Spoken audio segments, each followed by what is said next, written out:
Begin. I pledge I pledge allegiance allegiance to the to the flag flag of the United States of of the United United America States America of and America, to the and to the republic republic and to the for which it republic stands, for which it one stands, nation, one nation under nation, God, under God, under God, indivisible, indivisible, with indivisible, liberty and with liberty and justice liberty for justice and all. for all. justice for all. All right, roll call of directors. Director Garcia, Here. Director Gibson, Here, Director Kelling, Here. Director Nyman's here, Director Schoenberg. here, Okay, we have a quorum. All right, 2, discussion, vote, adjust agenda if necessary. We could table 13 and 18. hold on, let me look at what that is. Okay,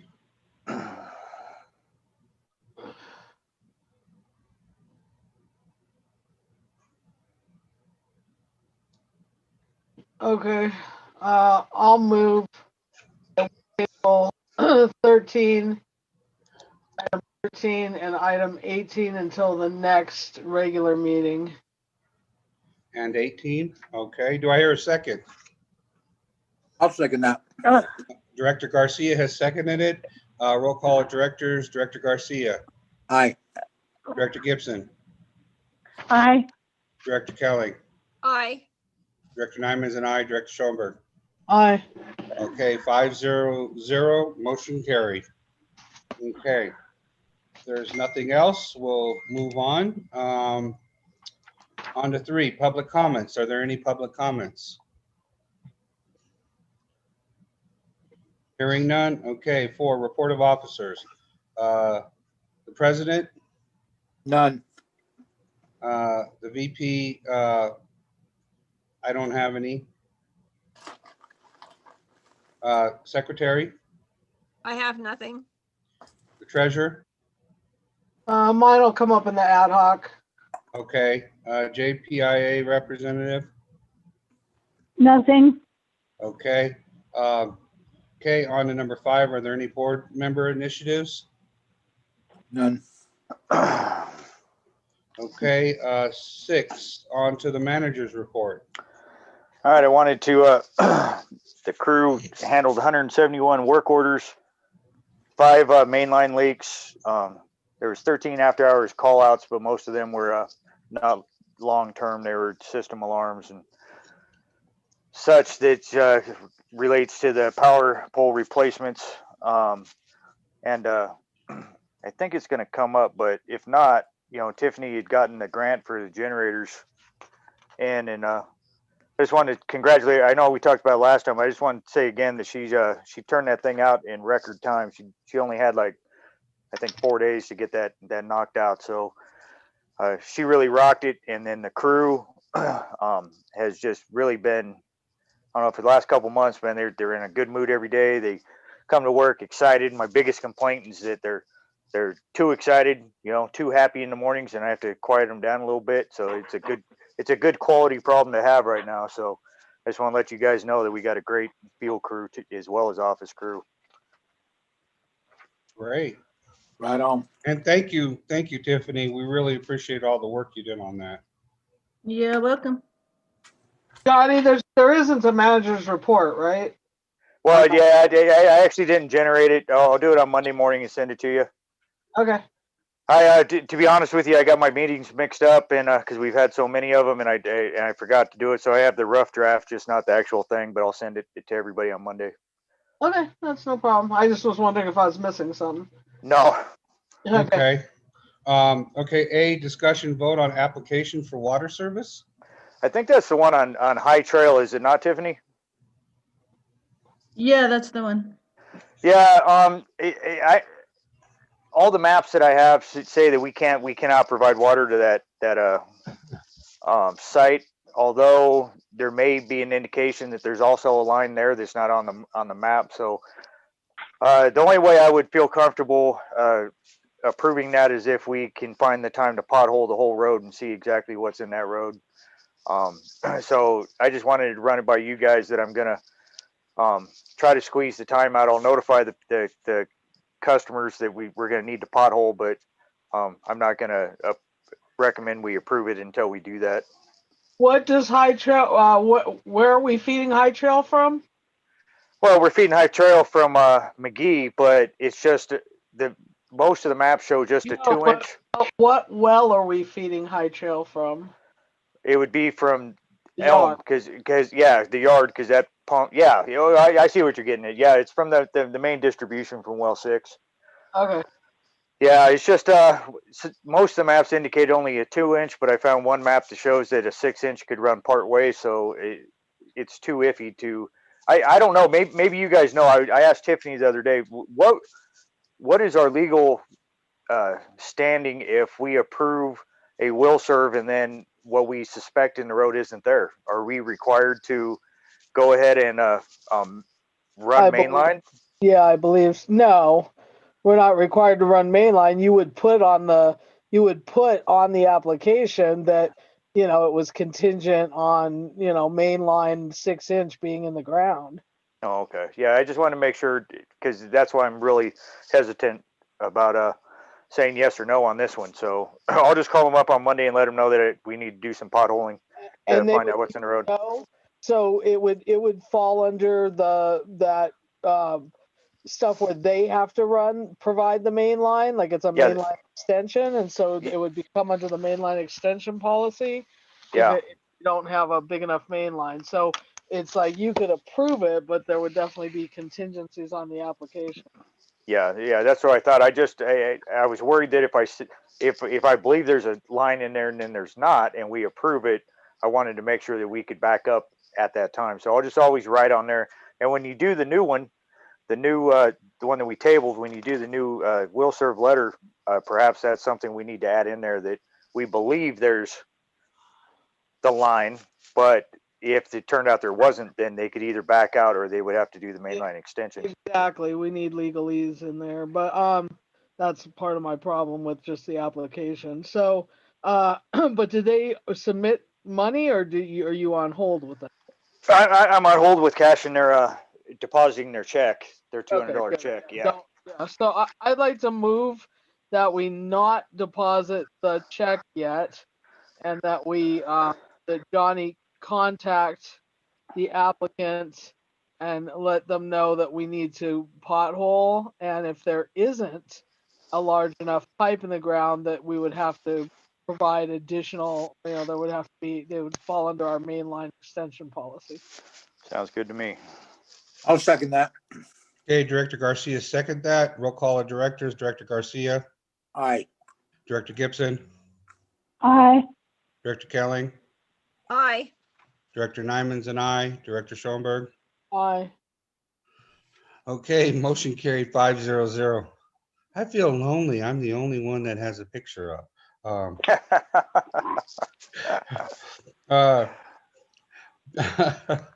Thank you, Dee. Okay, B, Administrative Assistance Report. I don't have anything other than the state did confirm that they received the application, but any updates on the grant application will go to Jerry Garcia's email. Okay, keep an eye out, Jerry. Because we're gonna get approved quickly. Hope so. Okay, 7, Ad hoc committee reports, Local Information Committee, Still not meeting? Project Committee. Yeah, we're meeting.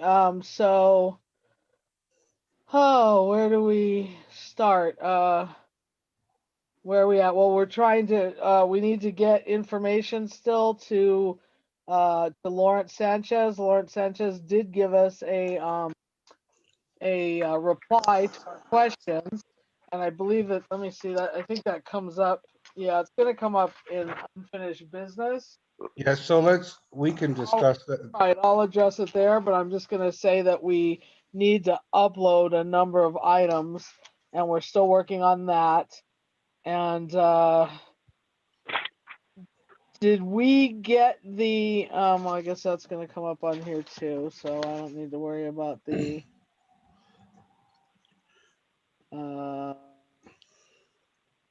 no, that's not. Replacement consolidation. Oh yeah, that's on here too. So, okay, yeah. So we're moving forward with lots of stuff, but we can address that under unfinished business. Okay, rate study committee. Rate study committee, we met once with RCAC, or actually I guess this is twice officially. And we're still waiting to contact, what's his name? The gentleman again? I keep forgetting his name. It's David Hosley, I think is how you pronounce it. And he contacted me, I believe last week, and he said he was going to be putting together a punch list for us to start submitting stuff that he couldn't pull off of the website. Perfect. Yeah, and then we're working currently on the book asset detail list, which is going to need to be brought up to date in order for us to work with David. So that committee is working on that as well, and we have a long ways to go, but we are actively working, and we decided as a committee, which we'll have to get approval from the board, but right now we're going to try to work with our accountant and see if we're able to change the way our assets have been listed in the past, which makes very little sense. There's some real problems. So we want to change part of the way that we report stuff to include each individual site and everything that's at the site. So it's a lot easier when we're going for grants or loans or anything else, or just trying to fix things. It's easier to update. So that's where we're at on that. And I'll give a report for the budget committee too, since I'm on there as well. We've met a couple of times. We need to meet again. What we're doing right now is we're doing a 5-year projection of everything that's on our budget, not using Lawrence's list yet. And so we're doing it that way to try to, be a little bit more specific. And then we're going to translate all of what we have into the sheet that Lawrence sent. So it's probably going to be, we're working on it again next Wednesday, I believe. We're trying to get it out before updated before the next meeting so that we can vote on some stuff for the next meeting. Okay. All right. Thank you, Lisa. Or Director Schoenberg, excuse me. Number 8, discussion vote on accounts payable financial information. That's Linda.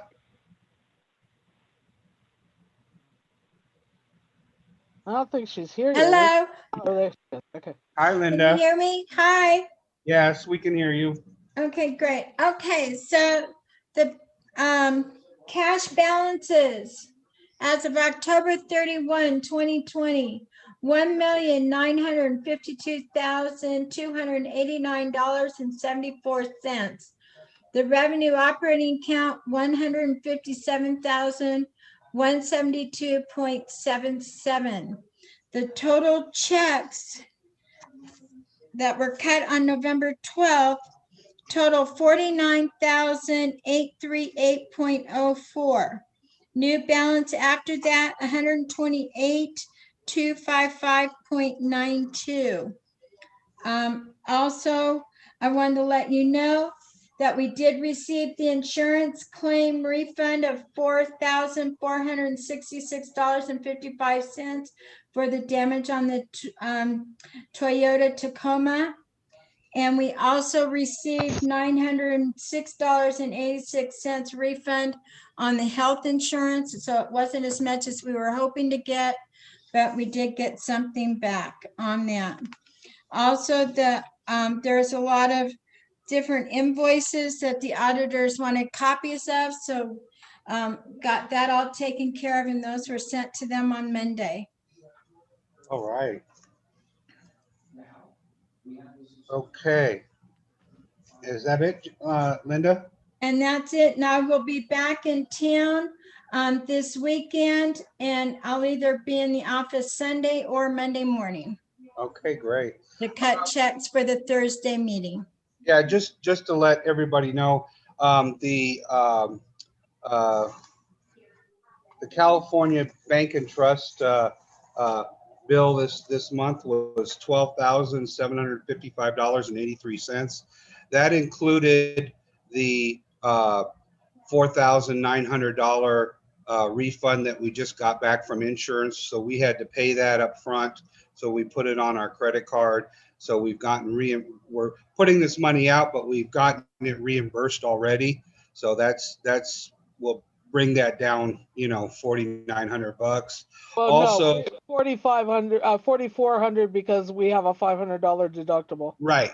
Okay, excuse me. And then there was a charge for like $1,600. It was for the rental of the One of the generator, and there was also a charge of what was it, 900 and I'm not looking at it. It's like $900. Oh, Go ahead. 900 for repairing the trash pumps. 970. Yeah, we bought a trash pump and we had to repair trash pumps. And then we fixed the window on the truck, which was 400, and I'm looking on the check detail here. 2890. Yeah, 428.90, and 1,451.36 for custom signs, cones, for all the digging we've been doing to detour and block stuff off. and there was a charge for $830.99 for RVS software. That's like a yearly charge. And then there was also P&J Electric for $1,852.15, which that was also the rental of another generator and for Wait, those aren't under the bank card though. Oh, yeah, that wasn't under the bank card, excuse me. Yeah, And the RVS, I believe, is not for software. I believe it was for forms, correct? I believe that's what it was. Yes. And that shouldn't have been on credit card either. That was. yeah, that's not on the credit card. Yeah. I was looking at the check detail. I apologize for that. So, but that was the main ones on the credit card. And then I mentioned those other ones, just so that people are aware if they hadn't seen it. And we have our normal, what is it? Our normal monthly insurance, which was $10,455.56 to Joint Powers and Associates. What was Kern Brothers Trucking, Johnny, for $3,848.15? That's a road base and coal patch, and then there'll be another one coming in for additional road base. Yeah. Can we write where it's going? Well, it's going to be going wherever I put it. So what I'll do is as I put it on the roads or whatever I do, I will make a note of that, so then I could inform you at the board meeting, because some of that the first load wound up backfilling holes when we were on leaks because we had no dirt sifted, no way to get the dirt sifted. My guys are still not freed up enough or have enough experience to go over and do it themselves unless it's Logan that's loading it. So we have to use what we can. I talked to Kern Brothers about buying fill dirt, but it turns out the fill dirt is more expensive than the road base, because the fill dirt is something, I mean, the road base, as everybody sees, there's ground up piles of concrete everywhere in California, and I think they're getting good deals on that, whereas opposed to fill dirt is more costly. So I could start just making a running note of the trails and stuff that we fix, and then I'll include that as part of my manager's report. Okay, great. And lastly, we have a check for AT&T for our landline for $1,123.33, and apparently they didn't send us a bill again Right. for like 3 months. And so is there, do we know why we're not getting a bill, or are they supposed to be emailing it, or what is? Well, what happened is, I'm sorry, go ahead, Johnny. What happened was Tiffany had called, I believe it was Tiffany, and got it squared away, and then it still didn't work. So when I called up and I tried to find out what email they were sending it to, because they claimed that we got it via email, They said, well, I can't give you that information. And since your email isn't listed, it takes 30 days to add your email. So we can only communicate via the other email. And I said, well, that's ridiculous because I get the late notices via my email. So why aren't I getting my bills? So the long and the short of it is we got zero answer. So now they assure me again, after talking to 2 different supervisors, that now we will be getting a paper bill every month. Okay. They're very Okay. difficult to deal with. Everybody passes the buck to somebody else, and Right. Yeah. Okay. All righty. I do have a question. Can I ask a question? Sure. Go ahead, Director Schoenberg. On the Mountain Enterprise, I know what it is. It was for the unclaimed funds that we had to advertise, but I'm curious because in our policy, it says we have to advertise for 2 weeks, but we paid for 3 weeks. I'm wondering if that is something that Mountain Enterprise how does it do or why we did the extra week. I don't have an answer for that actually. Okay, know- I think I can jump in on that. Okay. Okay, the reason was because when we were putting the ad in the paper, we weren't sure what the start date would be. So like if we sent them the email on Monday, we weren't sure if it was gonna get in that Thursday's paper or the next Thursday's paper. So we just wanted to cover our bases and make sure that we had it for that prescribed time. Oh, that's right. I remember that now. okay. So in the future though, we should normally be able to, when we do these, we should be able to just pay 2 weeks. Yeah. And we only have to do that once a year, right, Tiffany? Yeah, just once a year. And like I said, I have one that's at like 2.5 years, so we'll have to do that one. But after that, we won't have to deal with this because we're gonna not leave money on accounts like that, so it shouldn't be an issue moving forward. Okay. All right. If there's nothing else, I would entertain a motion to pay our bills. Yeah, I'd like to move that we pay our bills. I'll second Okay. that. All right, Director Garcia, second that. Roll call of directors, Director Garcia, Aye. Director Gibson, Aye.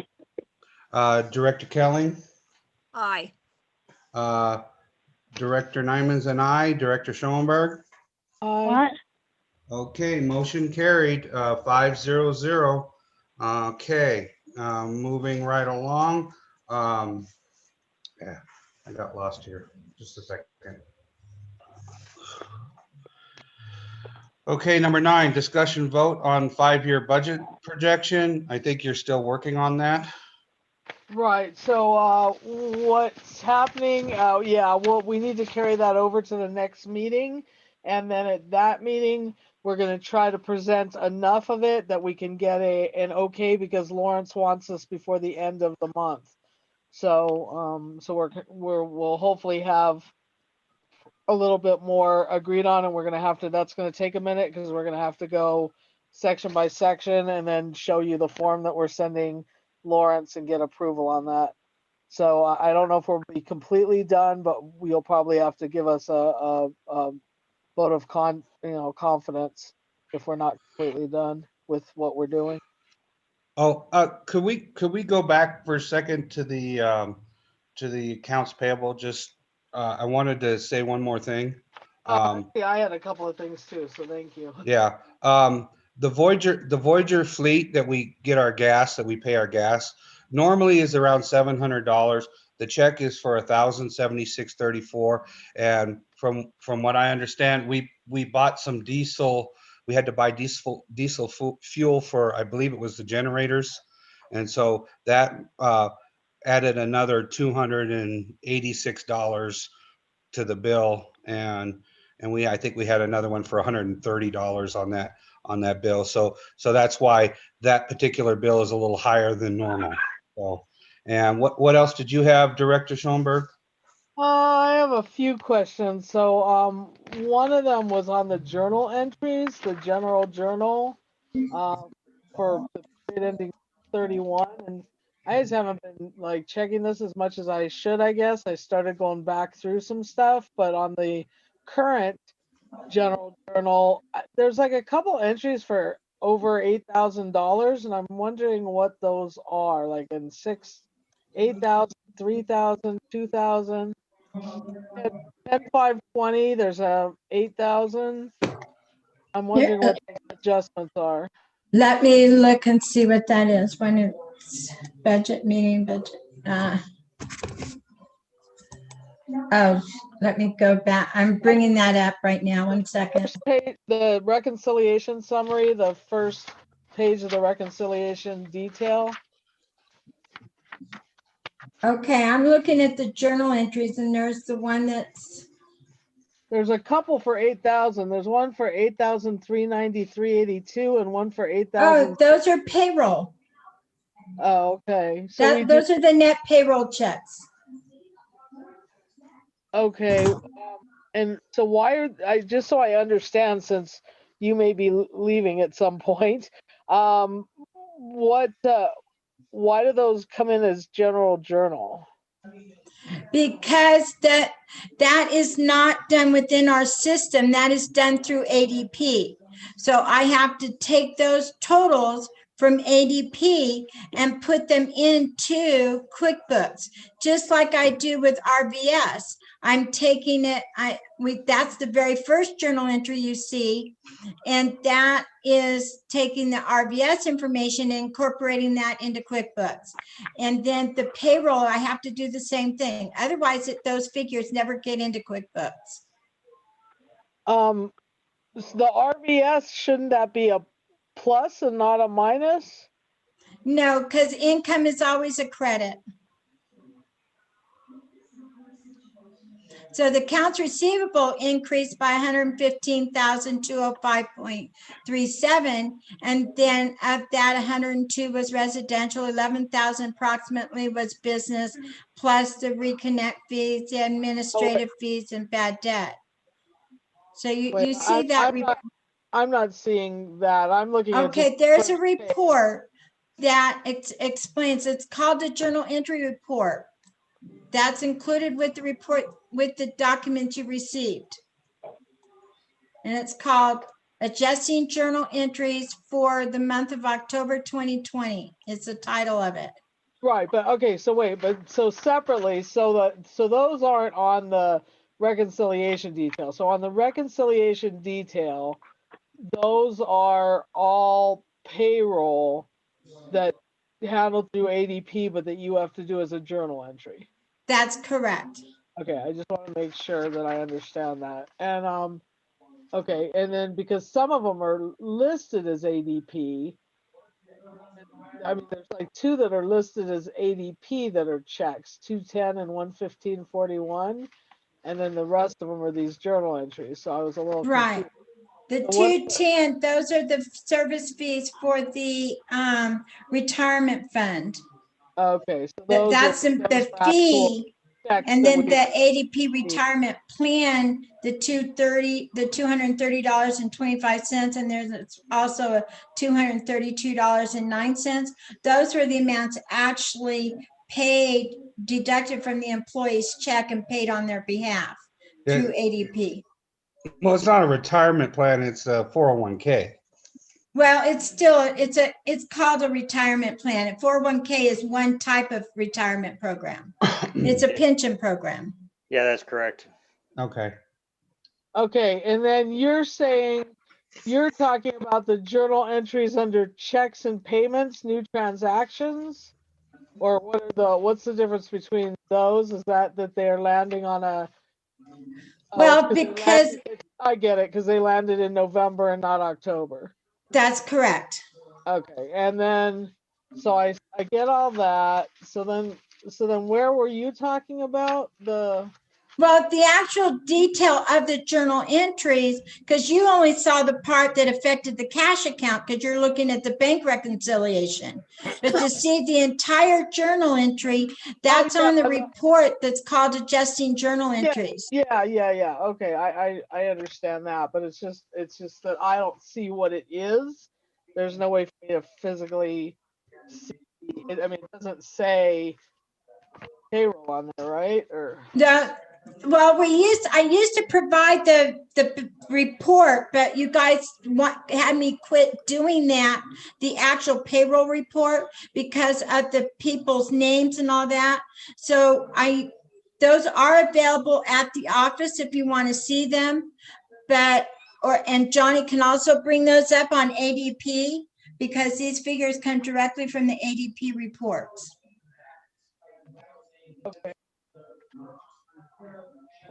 okay, yeah, I think I'm good with that. I just didn't understand what those were exactly, and I did look at the detailed general ledger, but yeah, I wasn't able to. And Okay. you wanted me to mail your check, Linda? Yes, please. Okay. Okay, Or, so or you can leave it on the desk, since I'm going to be there this weekend. Just leave it on the desk there. Might be easier for me to mail it. Okay, whichever's easier. and then I had a couple of questions, but I'll wait until we talk to Dave. So I'll probably bring those up at the next meeting, because I had a couple of questions about the Young and Wooldridge stuff, but I need to go over that with self. I'm here. Oh, but it's not. Yeah, we're not up to that yet, so we have to. Okay. I think we have to get to that. So, okay. Okay. So we're going to go on to number 10. Discussion vote on book asset detail. I don't think we have anything. We just need to carry that over. Well, let me just get a general direction on that, Okay. just to make sure that the board is okay with us doing what we're doing. So I had mentioned in the committee, whoa, I lost some papers. They fell over the edge of my desk. I had mentioned that we were trying to switch this around. So, and I wanted to get Linda's take on it too, since she's here. So even though she doesn't do this, the accountants do, but she does do the asset list. So I just wanted to see how that might affect things. So right now we have our assets broken into some categories. So they're trying to find that. I think that's just what just dropped off my desk behind the desk. Well, let me just say that, so we've got stuff broken into general categories. So there's like general plant, land and land rights, office, building, other property, pumping plant, source of supply, transmission and distribution. So anyway, what happens is that Linda counts the stuff that hasn't, she shows what's depreciating, and what is, what our net or our worth of our assets. And right now the list is a complete mess. So what we thought we might do is change some of these. I've already had to move some stuff around, and I've taken a number. Me being the ad hoc with Director Nyman, we've taken off, and Johnny, we've taken off a number of items that we have no idea what they are, and they've fully depreciated already, like office furniture, but it doesn't say what it is, or a pump, but it doesn't say what it is, or a pipe, but it doesn't say where or what it is. So there's a number of those things that we've done, but this isn't the official thing that we need to go over with our accountants, but I kind of want to get an okay from the board. So one of the things we want to do is that general plant, we're going to make just the office. It had all kinds of other stuff under it that didn't make sense, like some heavy equipment, some other stuff. I have no idea why it was under that grouping. So we're trying to make that just the grouping of, it had telemetry, even because it's in the office, but it doesn't make sense there. So we're trying to make that grouping just office. We're trying to make the land and land rights grouping just land, which it pretty much is right now. It just doesn't make any sense. We're trying to make the office building grouping just basically the office building, and that's it, and the block wall by the office and the parking lot and that kind of stuff. We're taking off the Fraser Park Library. No idea why that was on there. I mean, we paid for it, but it shouldn't be an asset for us. And then there's another grouping called other property. That's going to end up being just the oddball stuff like the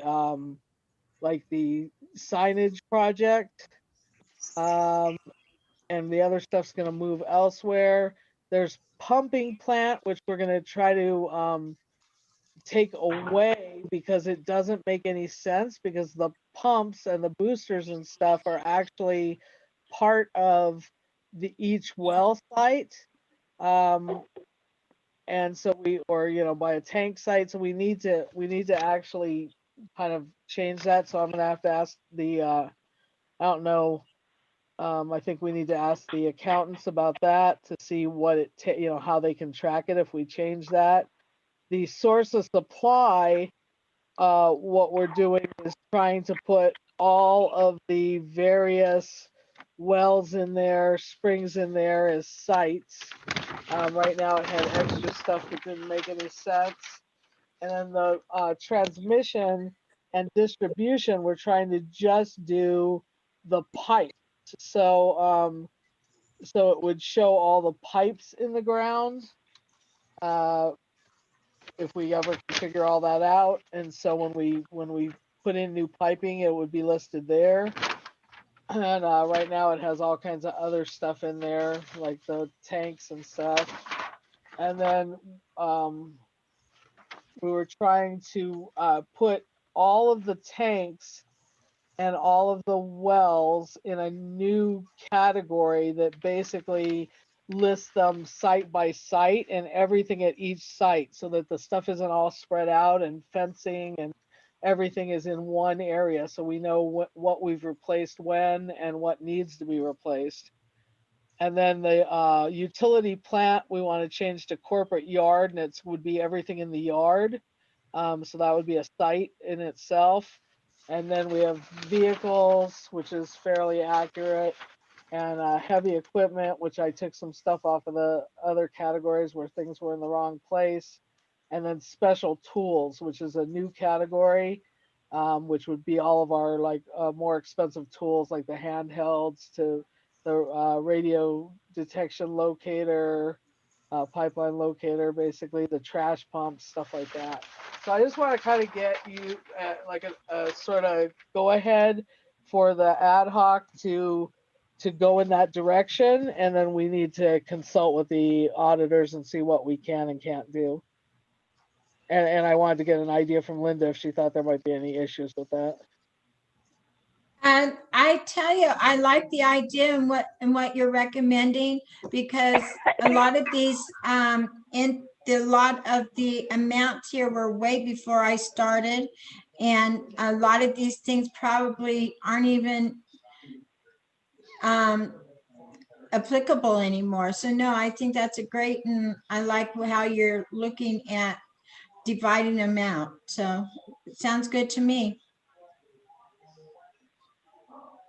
And does the board kind of follow along, and are you okay with us going in that direction? It's a huge change, and we definitely have to work with the auditors because they're the ones that put together that the asset list. And they would have to figure out, how we track some of this stuff. But right now, I believe that we're listing assets that don't exist anymore, and we're listing assets that have fully depreciated that shouldn't even be on there because they don't work anymore. Yeah, do you think I could add something to that too? Yeah. I think part of the problem is the people that created that list. A lot of that stuff goes all the way back to 1966 or 1968. Right. And the people that created it and the auditors that control it, none of them are water people. So until now, nobody sat down and really even knew what most of those items were. And it should finally, we're going to have it categorized to where anybody that takes over after this or after us is going to know what's happening and what is what. Exactly. You can't say a pump from 1993 at some well site is still an asset when you have no idea what well site and you know that pump has already been replaced since that time. There's no reason to keep that stuff on there. Right. So if it's okay with everyone, Director Nyman, Johnny, and I am working on that to try to clean up as much as we can. We don't know how far we'll get this time, but I think it'll be a far cry better, hopefully, than it was. We already started doing some of this stuff the last time we did the Prop 218 and the RCAC projection of what our rates should be and our other charges, other fees. So I think if we get this kind of close, it'll make that more accurate. That was, I don't know if you guys remember, but even though I was on that committee and I did all the work, the work with Director Nyman with RCAC, I voted against the what they came up with, and that was because I didn't feel that this was accurate. So it still may not be accurate after this version of it, but if we keep hammering away at it, I think we'll get it, we'll get it all cleaned up eventually. The stuff's really old from, like Johnny said, years ago, and they didn't name where half the stuff is, so it'll say like pipe and it won't say where it is or what it is, or we just know it's from like 1963 or something. So yeah, that needs to be all cleaned up. Yeah, it should have been a live document Wow. and it's been stagnated over the years. So any work that you're doing to upgrade it and modernize it is definitely going to be a step in the right direction. I completely agree with steps you're taking to eliminate things that aren't in use with the help of Johnny and then both of you to keep an eye on the numbers and the quantities so that we can achieve some accuracy in our work there. Becky and are you guys okay? Yeah, no, it sounds like my only question would be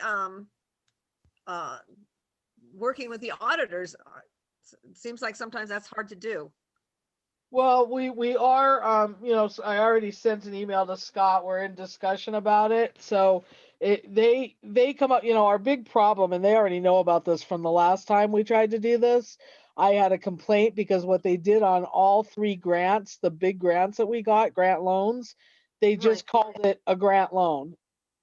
It's not broken out into anything. So it just shows like $3 million and it doesn't show tanks. It doesn't show, and so when we try to replace that stuff and we need to get some, another grant or loan, or we just have to go out of pocket, it's just listed in this big lump category that makes no sense at all.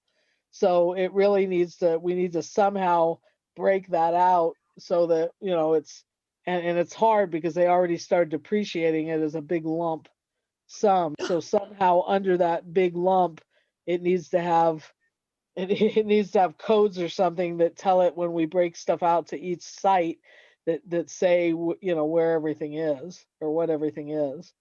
So I think it can be done. I think it's going to be a lot of work. I think we need to start doing it or we're not accurate with the RCAC stuff that, they're helping us with the Prop 218 stuff. So the more we work on it, the better it'll get. And and we're going to end up doing another rate study if we consolidate, and hopefully by the time we go through a couple of these, we'll get this way tightened up. Okay. Well, I'm glad that you guys are plugging away at it. Okay, one other thing, Linda, I'm gonna go ahead and put your check on the desk because it was mailing to Nevada, to your address in Nevada. So I'll go ahead and just put it on the desk for you. Super, And- thank you so much. And I'm also leaving there's a check for the beekeeper. There's no address. Yeah, Johnny would take Yeah, care of that. Yeah, he sent me a text too when he did the eradicated the bees or removed the bees or whatever you do with them. He didn't put an address, so I'll just hand deliver it, and then I got to get his 1099 information. Okay, I'll just slip that under your door then, Johnny. Sounds great. Thank you. Okay, I'm just trying to get organized. Where were the bees, Johnny? Oh, we get bees in meter boxes, and we've had one particular meter box that usually I get rid of them. We have a couple guys that are allergic.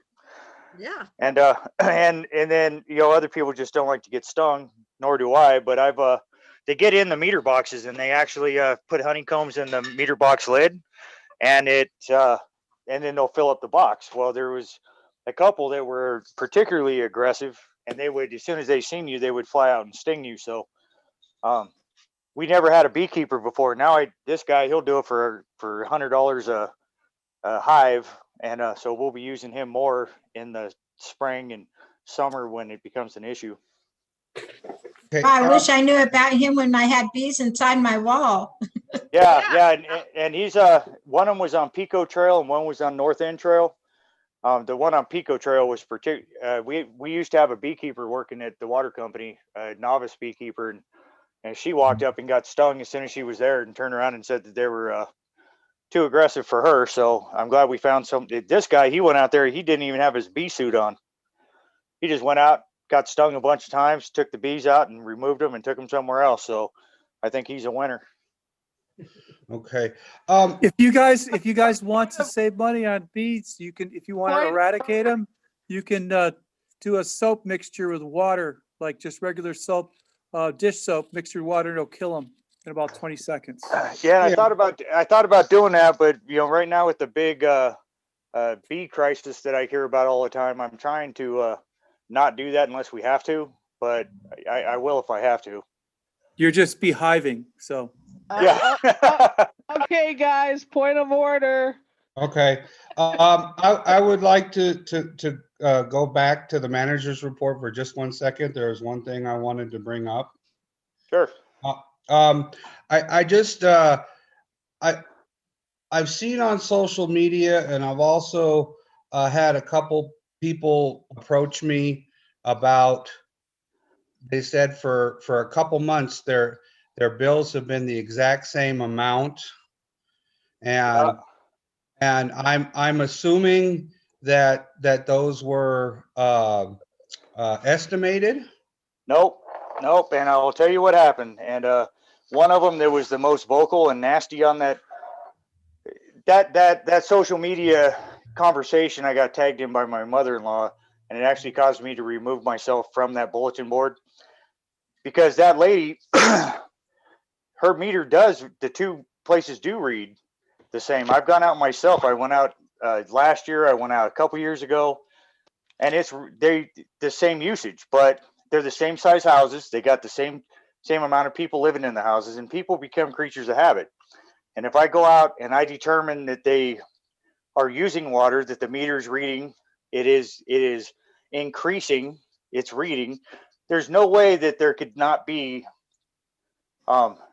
just a coincidence. All the people complaining, most of them never even have somebody come out and check.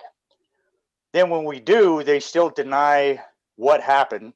We try to tell them, look, we bill per 100 cubic feet of water. So Right. if you have a husband and wife living in a house and they come home and they take a shower every day and they do the dishes and they do the laundry like they always do, it could vary quite a bit, but still it's not increasing it 100 cubic feet or more. So their bill is roughly the same every month. But they think, oh, well, there's no way I did that. But we consistently go out and reread anytime somebody's got a problem, but instead they get on social media and they just start blowing it up. So I just decided I'm staying off of that. Okay, well, I just wanted to ask, because it wasn't just the social media. A couple of people had said to me that their bill was exactly the same twice in a month, and I said, well, and it was actually increased from what they normally do. So I said, well, I don't. I said, I don't know. I don't have an answer for that. I said it might be estimated. I'm not really sure. Well, So- see, there's two reasons. I'm glad you brought this up because I forgot. There's two reasons why it would be the same. One, they're literally using the same amount of water because we're reading all the meters right now. Or also on that social media post, people were saying, well, my neighbor parked his 4-wheel drive truck on the meter box deliberately to see if they would read it. Well, like I responded to him, well, if you do that, of course your meter is going to be estimated the same as last month, because we yell out, we knock on doors, people don't come out.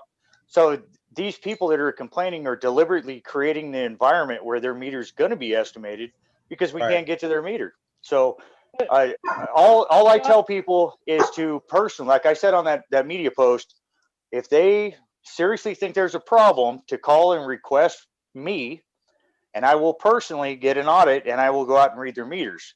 But nobody ever does that. They just want to complain, on social media or in person. They don't actually want an answer to their question, because I'll go out for anybody who calls and asks. I even informed Tanya at the front desk, people are going to be calling. I stated this on social media.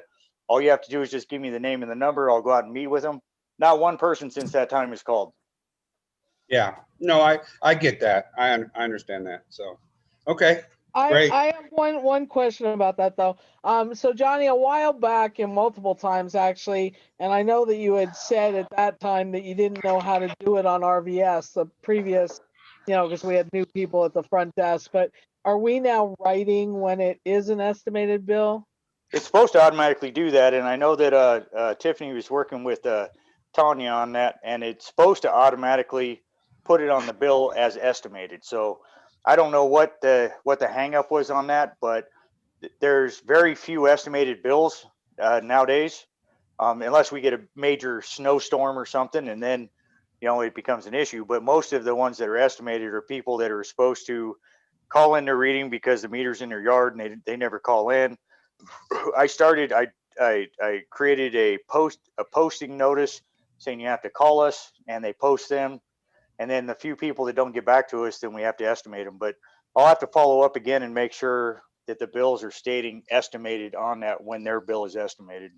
Great. I think that would help, because then at least we know for sure, Yeah, I think it'll help us, but some of the most vocal people there are just nasty, and I've already resolved their issues. They think that the meters could be, and Dee could comment on this too, but they think the meters could be manipulated to where we're charging more, and as most of you board members know, they've been on the board for a while, there's no way a meter will ever increase in volume. The only thing they will ever do is decrease in read, because as they get older, they slow up and they don't measure maybe the smallest flows of water, like somebody brushing their teeth or something, but they're physically impossible of increasing no matter what we wanted to do. So if I go out and do a reread and it was 530 last month and it's 533 this month, obviously that meter is working correctly, and there's no way we could have manipulated that. But they never want to actually listen to that explanation. Yeah. Okay. Okay, on to number 11, unfinished business, discussion vote on FP Lake of the Woods Consolidation Planning Project. Where are we at on that, on the Wainwright French? Is that all signed now? For the test wells, Johnny? Johnny,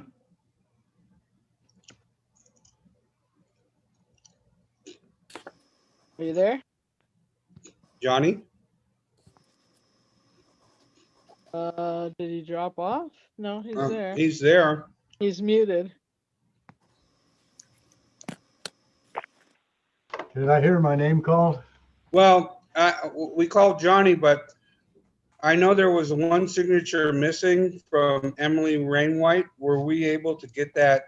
Do you know if we were able to get that signature? Because I know we got Jeff French's signatures.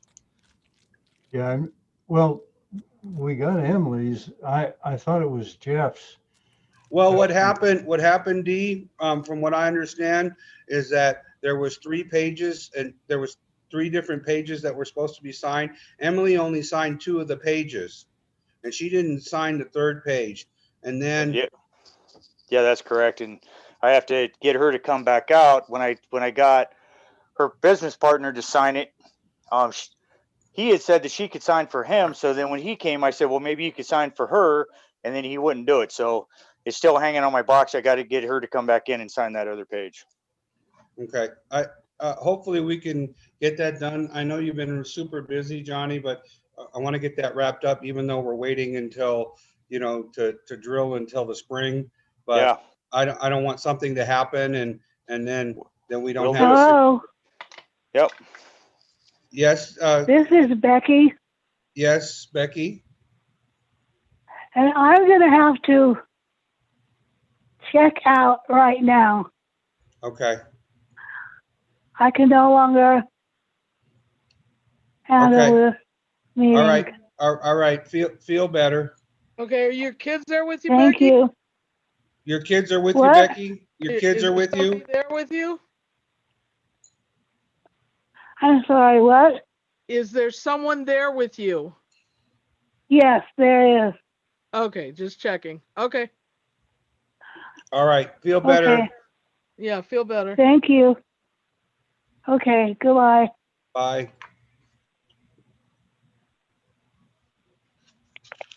I need to call you an ambulance? No, Well, why? that's why I asked if there was someone there with her. Okay. Yes.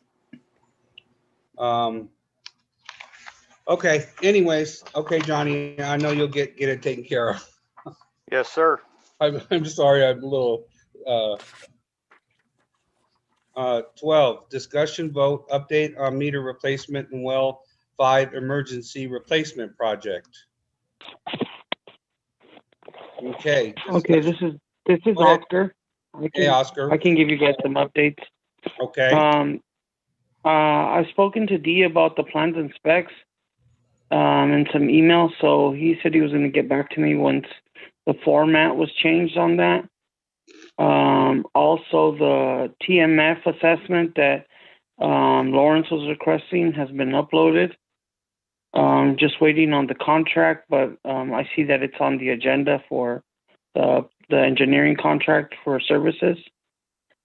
And basically, just a couple questions that we needed to address in regard to the financial, providing some documentation on the previous or existing USDA loans that the district had already acquired in the past.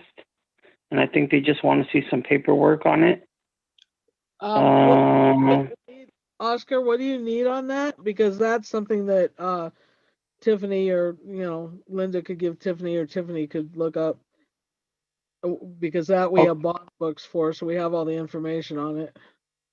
Okay, perfect. So I'll get clarification from Lawrence exactly what he would like in regards to that, and then I can reach out to Tiffany and Johnny to obtain that from them. Okay. And I see that earlier, or he had emailed, included us in regards to some questions in regards to the environmental. That was pretty recent. that was on the I was gonna read some of this that he, because we didn't even know, and it didn't go out to the whole board. So I wanted to first of all let the board know that he wrote us an email in regard to our questions, and basically what it says is, hi all, I spoke with my management and we will not require a condition linking these projects to consolidation in order to provide 100% grant financing, which is amazing. So instead, I will work on the justifications internally for management approval. I will also work on securing a preliminary approval for an eligible start date should the FPPUD need to initiate construction prior to executing a funding agreement, because we had asked what happens if the well fails before we get our funding agreement. So he said that we can also get some preliminary approval on, and then the items he was still waiting on. So Tiffany, did he get the board approved resolution to add the well to the meter application? Yeah, I emailed that to Oscar today. Okay, so Oscar, you need to upload that to him? Yes, I'll upload that. I saw that email from Tiffany earlier. Okay, and then the well PER, we need to work with, Director Nyman and I need to work with Dee on that. So we need to get on that right away. yeah, we need to, because he wants all this stuff before the end of the month. So where are we at with that, Dee? Do we have you made any changes to that, or? No, I was waiting for my understanding at the last meeting was that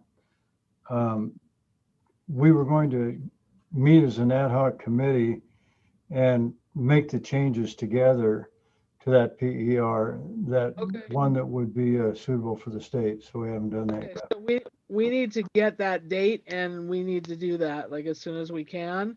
Okay. The contract you need to do on your own and get it to us because Well, that's on, isn't that on the agenda tonight? Yeah, I guess it is on the agenda. So we'll talk about that when we get to that spot. And then the rest of the stuff Oscar mentioned. So, Right. Yeah, we uploaded the TMF assessment. and then Oscar had- but he also wanted to upload documents relating to well 5 casing repairs. It's in the PER, but do we have separate documents for that? Or do we just want to, or will the PER be sufficient for that? I think if that's in the PER, I'll mention it to him when I reach out to him tomorrow. But I recall him saying that if it was in the PER, that was fine. So Okay. I'll double check with him and then I'll get back to you guys in regards to It that. is a line in the PER showing that we had paid, how much we paid for it, and we will leave that in there. We just won't be putting it as part of the repayment. Or part of the payment, it's in there. We just probably have to tweak how it's mentioned. And then there was the estimate for cost savings. Did we do that? Johnny was gonna try to get an estimate for cost savings, additional revenue gain by not having to do the meters individually, like the whole thing we talked about with the bee swarms in the meter boxes, snakes, and people going to the hospital, and all of that stuff. Did we get him something like that? No, I tried to dig into that. I can't find any without a bookkeeper's help trying to find invoices for injuries and stuff like that. I can't put that together. All I could get together is the cost of hourly wages related to reading the meters. I think that's fine as long as you mention. I don't have to think it needs to be dead on. I think it just needs to be mentioned in there because he just wants the breakdown for commercial meters versus residential, and he wants the it says commercial meters are not eligible for funding, so only residential meters. So we need to make sure that we understand that. And then he just wants to know what the cost savings would be. So we need to get that to him also.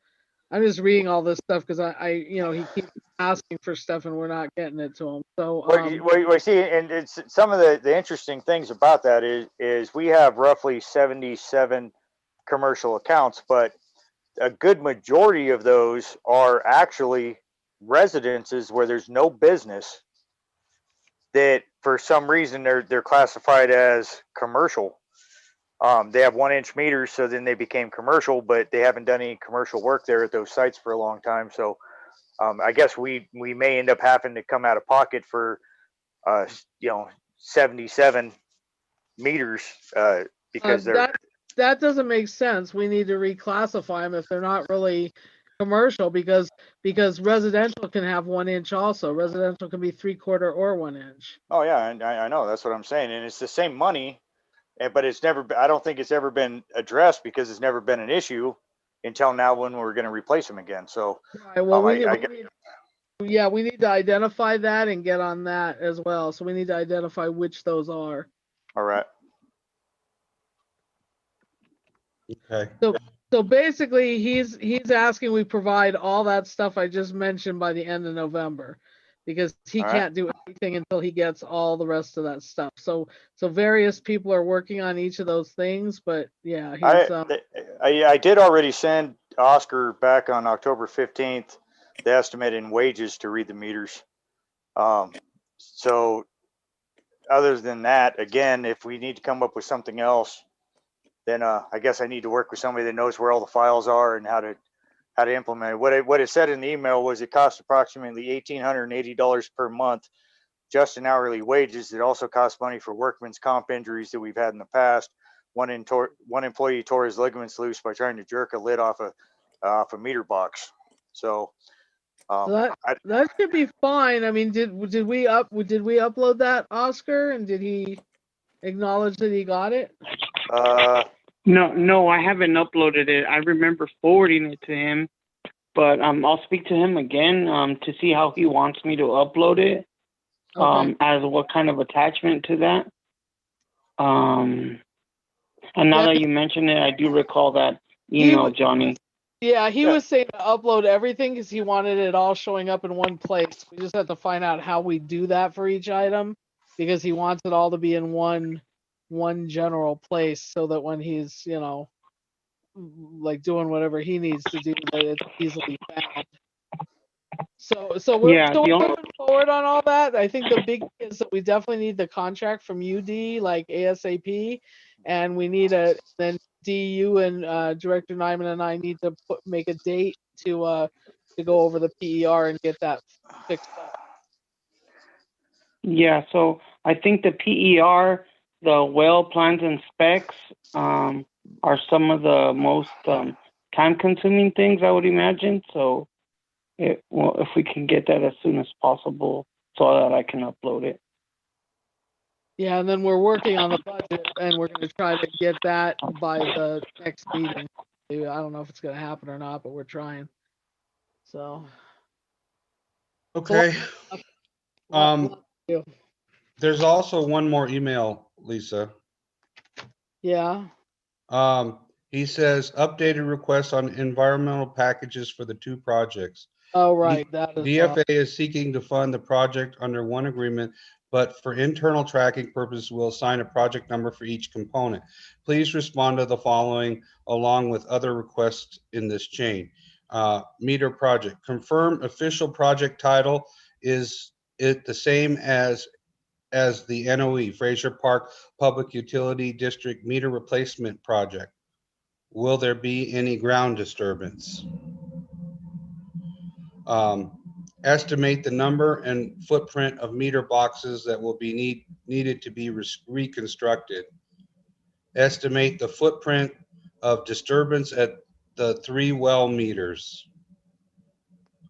Estimate LF, I don't know what LF is, of service line replacements. Lineal feet. Oh, estimate lineal, thank you. Lineal feet of service line replacement, if any. Estimate and confirm any other ground disturbing items. Will there be any I can't say that word. Pertinences. Appurtenances or other components to do the project other than strictly replacing meters. And then it says well replacement project. Confirm official project title is it the same as the NOE Fraser Park Emergency Replacement Well and Water Supply Project? Upload environmental. Because they're 2 different NOEs, so I think I don't think those names are correct. I mean, I think we need to double check. I don't know where those NOEs are. Does Tiffany have those or? I have those. I can double check that. Okay, so we need to answer that to him. I mean, maybe the title needs to be changed to meter replacement and well replacement, but he wants them as 2 separate. But then what, we have to refile, we have to refile an amendment to the NOE or? Well, no, because he's just saying to confirm whatever the project title it is the title the same as the NOE, and he wants them separate. So he wants them submitted together, but he wants both NOEs. So we just need to confirm what the names are for the title of the project that we have in the PER and what the name is for the NOE. Yeah, the NOEs, I have already uploaded both of them. So I'll double check what the names are. I don't know if it would be easier to change, instead of changing the NOE title name, to change it to match the NOE. We would just change the PER, the name of the project. well, the project, you could do that. You would just cite the earlier name and then the well project name, because you're doing them separately. Yeah. Yeah, so the NOE is whatever the NOE is, whatever it's called, we just need to make sure that the other paperwork is called the same. Otherwise, yeah, so we don't have to redo the NOEs. And on that ground disturbance, I think the environmental report covered those questions. Tom Dodson, I think I recall, was having to estimate, or worked with D or something on getting an estimate of earth moved and so forth. Well, for I'll some check. reason, he doesn't seem to have that. Like, he doesn't, like, I guess, Oscar, we really need to read that carefully and make sure we get all that stuff to him. So that's like the footprint of disturbance, and I guess when we work with D, we'll make sure that it says all that in the I don't remember the meter PER. We already submitted that to him, but maybe we better look at that too, D, because this is all in regard to the meter PER. And then it says upload environmental package. Since cross cutters do not apply, which is the majority of the document, that entire section can be left blank. Other outstanding technical documents to help estimate ground disturbance similar to above for meters. So it's just a lot of stuff, and I think we need a list so that we're like a punch list, which you said you had. So I think we need to just make sure that punch list is correct and that we get all that stuff to them.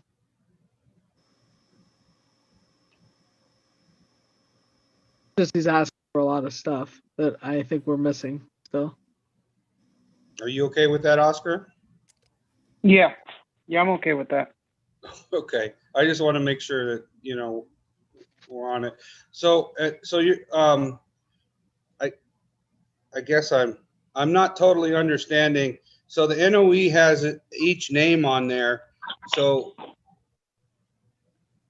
He's asking if the project name that we have in the engineering report is the same as the NOE. So because whatever we named it when we applied for the project, it needs to say like the same things, I guess.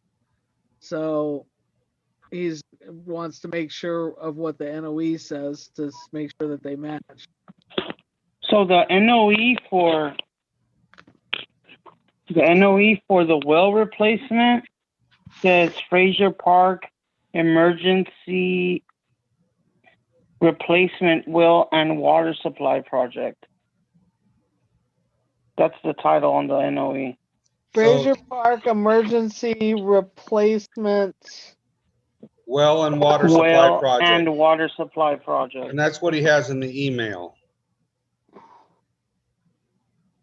So that's the NOE, but I can tell you right now, I do not believe that matches does that match what we No, originally? I'm sure that's not the name of the title of the PER. No. Or what we uploaded. So well, the NOE is what we've uploaded. Well, we haven't uploaded the PER to him yet. Yeah, For the well, no, that's correct. Not the well, yeah. We did the meter, right. And then what's the name of the meter one?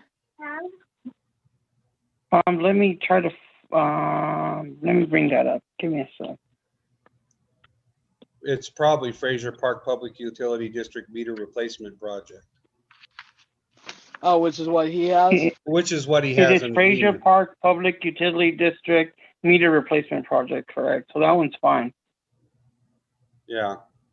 Okay. So I guess we just, can you make a note of that, D, that we want to name the PER Fraser Park Emergency Replacement Well and Water Supply Project.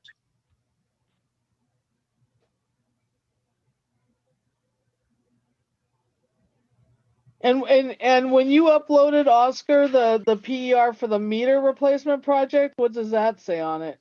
Does it say the same thing? Give me a sec. Let me go to the FAST app. So just so I got this correct, Fraser Park Well 5 Emergency. No, Replacement it's Fraser Park dash emergency replacement well and water supply project. That's just for your well? That's for your- just for the well. Yeah, because Let me report. our PERs are different, are separate, Dave. Right. Because we gave them a PER already for the meter replacement project, and now we've got to submit another PER. So The name has to match all the way through, basically, and it's not matching is what Lawrence is trying to say. Yeah. So and we don't want to change the NOEs, we just want to change everything right, else. because the NOEs have already been filed. Right. So one more time on the title, please. Ron. Fraser Park Emergency Replacement Well and Water Supply Project. It's on that. He sent that email to you too, didn't he, or did he?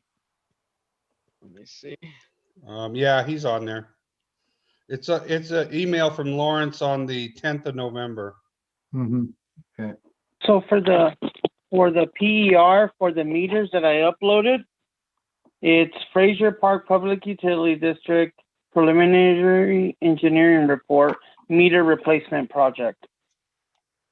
So that's right. That's exactly what Fraser Park Public Utility District Meter Replacement Project is what the NOE says.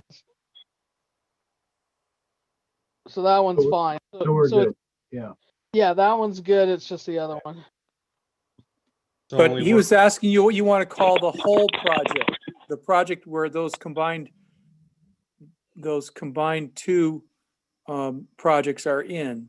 I guess what I understand, he was asking, what do you guys want to name the complete project? That includes the meters and the well. We need to talk to him about that because it's got two different NOEs. So is it two different project names? Or because he's saying confirm official project title, is it the same as NOE? But there's two different NOEs. So I think he's asking it twice. So it looks like he's breaking it up, Dave, into two separate things. Because he says once on the meter project, confirm official project title, is it the same as NOE? And then on the well replacement project, he says confirm official project title, is it the same as NOE? So I think, Yeah, he's breaking it up. yeah, he's He's calling divided them it between separate- meters and well. Right. So we wanted to match the NOE. So Oscar, you can confirm with him that we want it to be the same as the NOE. Okay. Well, Yeah. you might have to confirm that that's okay because it's two separate names right now. And is that okay? Or do we need to do another name that somehow encompasses the whole thing? Yeah, In which I mean, case, because CEQA Go ahead, prohibits you folks from dividing something up to make it less environmental impact. Now you guys did these separately, unbeknownst to the other. And does it make sense to even go back and redo the notice of exemption to all include them in one project? Well, that would only cost us $100. Well, probably only $50 really, because we would include it and be one more notice of exemption, correct? yeah, Right. He said that that's a wasn't question. necessary though. He's talking with his environmental people there too. So it might pay to get a call with those environmental people and say, we've got two separate NOEs that were done at two different times. There are two different circumstances. We're combining them in the same project. Is this kosher, right. environmental wise? Got that, Oscar? With the other 100 things you need to do. Yes. I'll call him tomorrow, and then I'll follow up with an email in regards to our conversation, and I'll include you guys in there. Okay, Touching perfect. bases on what we've mentioned today. Or do you want us to be part of that call? Like I'm around in the morning. Okay. Thing is that I'm going to call him directly, so he may or may not pick up. So I wouldn't want to say, oh, yes, at this time. And unless I try to pre-schedule the call, maybe I should just do that then. I'll What? pre-schedule a call then, and then I'll see if he's available, and then I'll send an invite. Okay. Lisa, I'll let you handle that call because I've got some things in the morning to do. Okay. Yeah. Okay, well, that way, just so somebody from the board, from the ad hoc there in case there's an issue. Okay. Okay,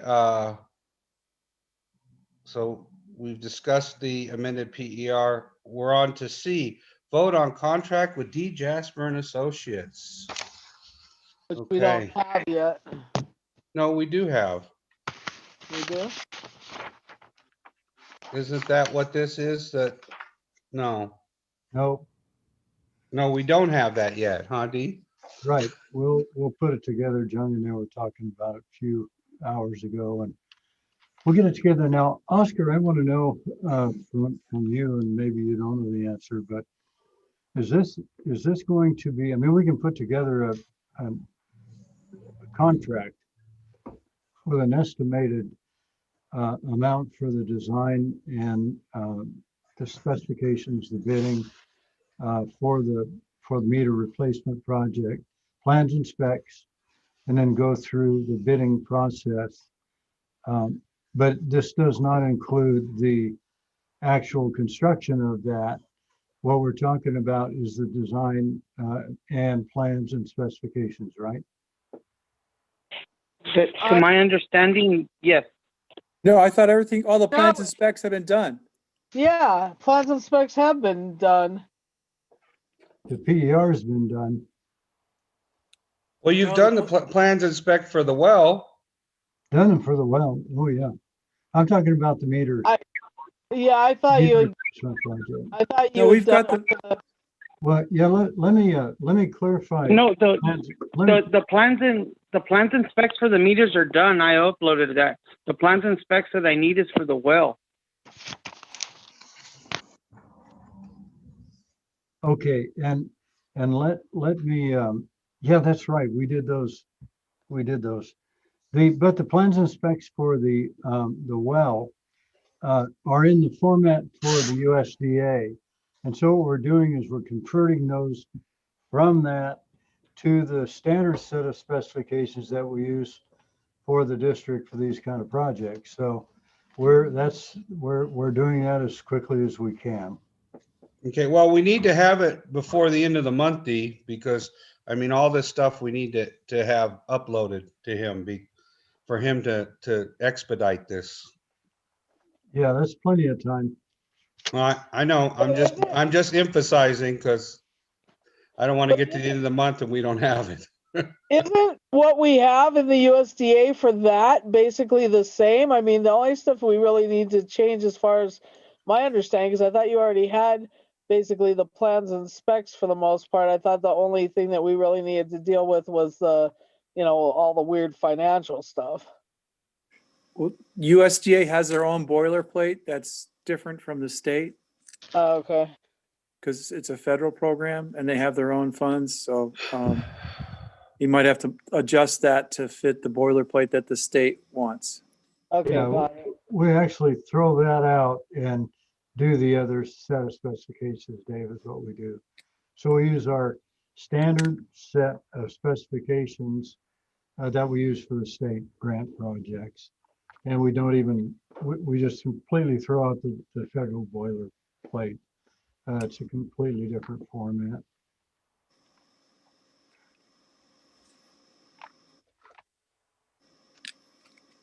Okay. Can we get a date real quickly before we move on to the next thing for doing the PER? Say it again, Lisa, was that for me? Yeah. Can we Yes. get a date for doing the PER with you? Let's look at our calendars.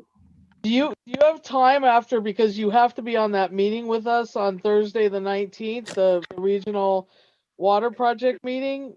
Do you have time after that or before that or? That's on the 19th. Let me Yeah. look. Let me Because look. we have a meeting at 10 o'clock with Yeah. the state. And then we have a meeting in the evening, but since you already are kind of committed to us a little bit, maybe you have time that day. Yeah, let's figure that, after that regional, the meeting at 10, the regional meeting with the state. Let's figure that we're gonna take the next, say, 2 to 4 hours to go through that PER. Hopefully it won't take that long, but let's mark out a block of time that we can spend modifying that. And then we'll get it modified that day. Okay. Okay. Does that work for you, Brahma? Yeah, that works fine for me. I don't have anything the only thing I have that day is let's see, the state, D, and then the water board meeting. Yeah, Yeah, I mean, it's going to be a crazy day, but I mean, I think at least we can maybe hammer That's it out. fine. I put it in my calendar. So, I- so I just wanted to point out, I just expanded my calendar. I have to be in Visalia at 2:30 that day. Okay. So let's go till 1:30. And, I think we should be able to get most of the major things done. Because the state meeting shouldn't be that long anyways, because there's not a lot happening. Yeah, So I would assume that will be a short meeting.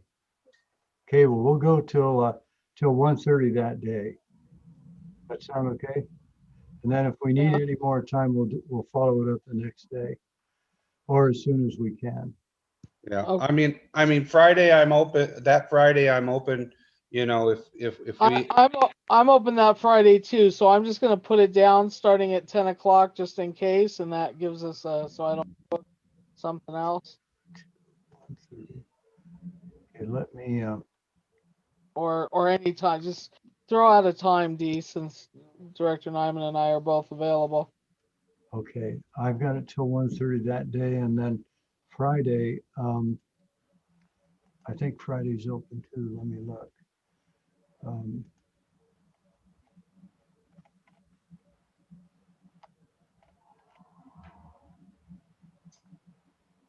Yeah, I think we're okay. I've got something marked out at 10 to 11, but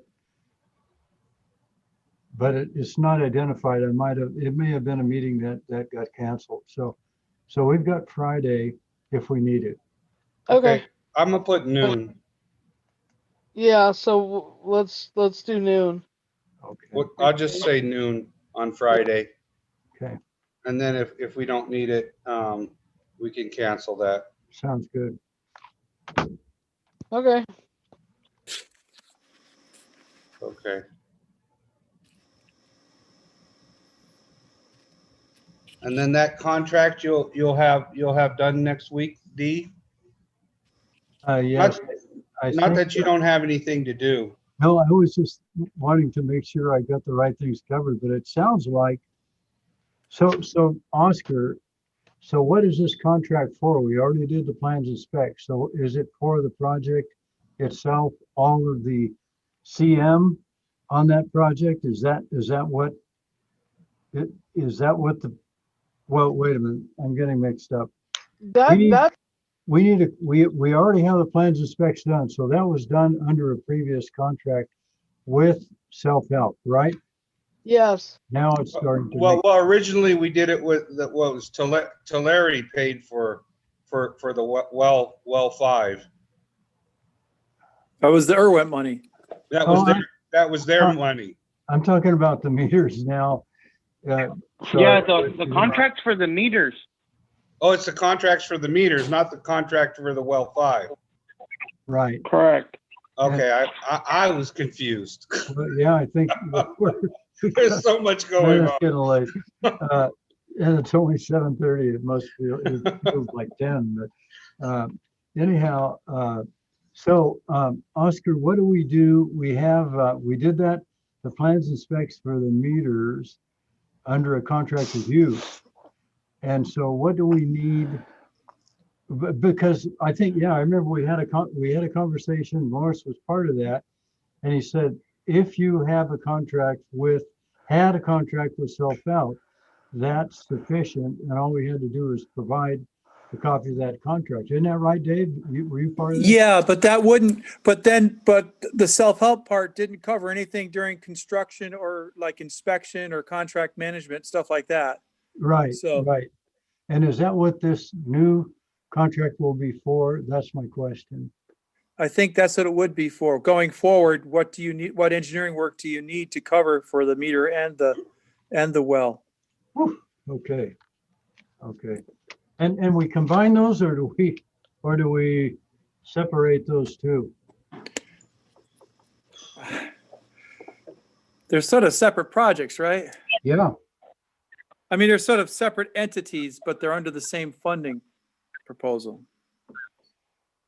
so we can split those out cost-wise, but the total would be what Lawrence would be interested in, huh? And he would want to actually see both and a total, I guess. Yeah. Okay, And that's a question that Oscar and you guys can settle with talking with Lawrence, hopefully tomorrow. okay, yeah, yeah. So Oscar, what we're talking about is a contract for the CM for the meter replacement project, excuse me, and then for the well 5 replacement, well, whatever that name is there, that long name, replacement project. Fraser Park Emergency Replacement Well and Water Supply Project. Whew, okay, I wrote it down once, I ran out of ink. And we're gonna need that by next Thursday for approval. We need to vote on it next Thursday, yeah. Okay, we'll get it. And so Tiffany, we need to carry that over to Thursday. Okay, got it. And so so then what are we gonna do about the PER? Because we're not gonna have another meeting. If we're doing the PER on the 19th, we're not gonna, I mean, if we don't finish it, we're definitely not gonna have approval on that to submit it, to upload that by the 30th.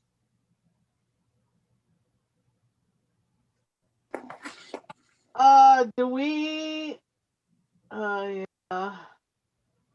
Otherwise, we have, I mean, I don't wanna, I mean, are we gonna have to have a water board meeting on the 3rd of December or something, just to approve the PER? We can't do that. We need it to be able to send to him before he wants everything before the end of November. Well, I realize that, but otherwise we'd have to have like a meeting on that Monday, the 30th, because the 26th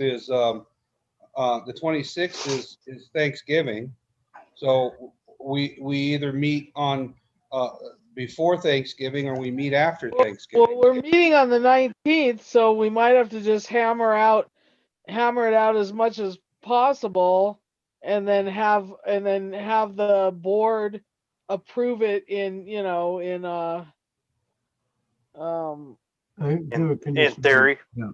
With conditions or Yeah. with Yeah. the possibility of amendments and, yes, yeah, okay, all That's right. what we're gonna have to do. And then if Alright. we need to hammer out more on the 20th, we just have to have their approval that as long as, we need to get enough done on the 19th to be able to have the board approve it, conditionally. And I think, we've already looked at it multiple times, both PERs. So it's just a Well- matter of, Okay, but my question, I guess I have a question, because weren't we gonna update the numbers? yes. And so where are we gonna get those numbers? The numbers are coming from the budget and from the, yeah, they're coming from all the stuff we've been working on. If we've got it together by then, hopefully we do. We're meeting on the 18th for the, Well, that's the book asset. I think we're doing the budget again. Let me see, when are we meeting? Well, you might be doing the budget with Director Garcia. We're doing, Oh, yeah, we're- yeah, on the 17th, we're doing the budget. And then on the 18th, we're doing the, book asset. yeah, because the budget has to be done too. We have to have that like 5-year. I mean, we have so much stuff that has to be done by the end of November. I don't even know how we're gonna do it, but we're trying. Okay. I mean, we may have to skip the book asset because that doesn't have to be done for Well, this. that meeting was with the auditor. It is with the auditor. Yeah, it is with the auditor, Lisa. I don't know. I just won't sleep anymore. Okay. I'm sorry. I'm getting punchy. Okay. So I don't know. We'll have to approve enough if we can, and then I guess if we have a problem, we may have to do a meeting, like a special meeting on one of the other days. It would have to be on like the 23rd or 24th or 25th or something, right before Thanksgiving, so we have it all done. And is Director Garcia and Director Kelling possibly going to be available to do that? I would say the 25th to give us enough time to have everything. I'm checking my calendar. I'm committed to 17th. Now you want to do another one on the 19th, is what you're saying?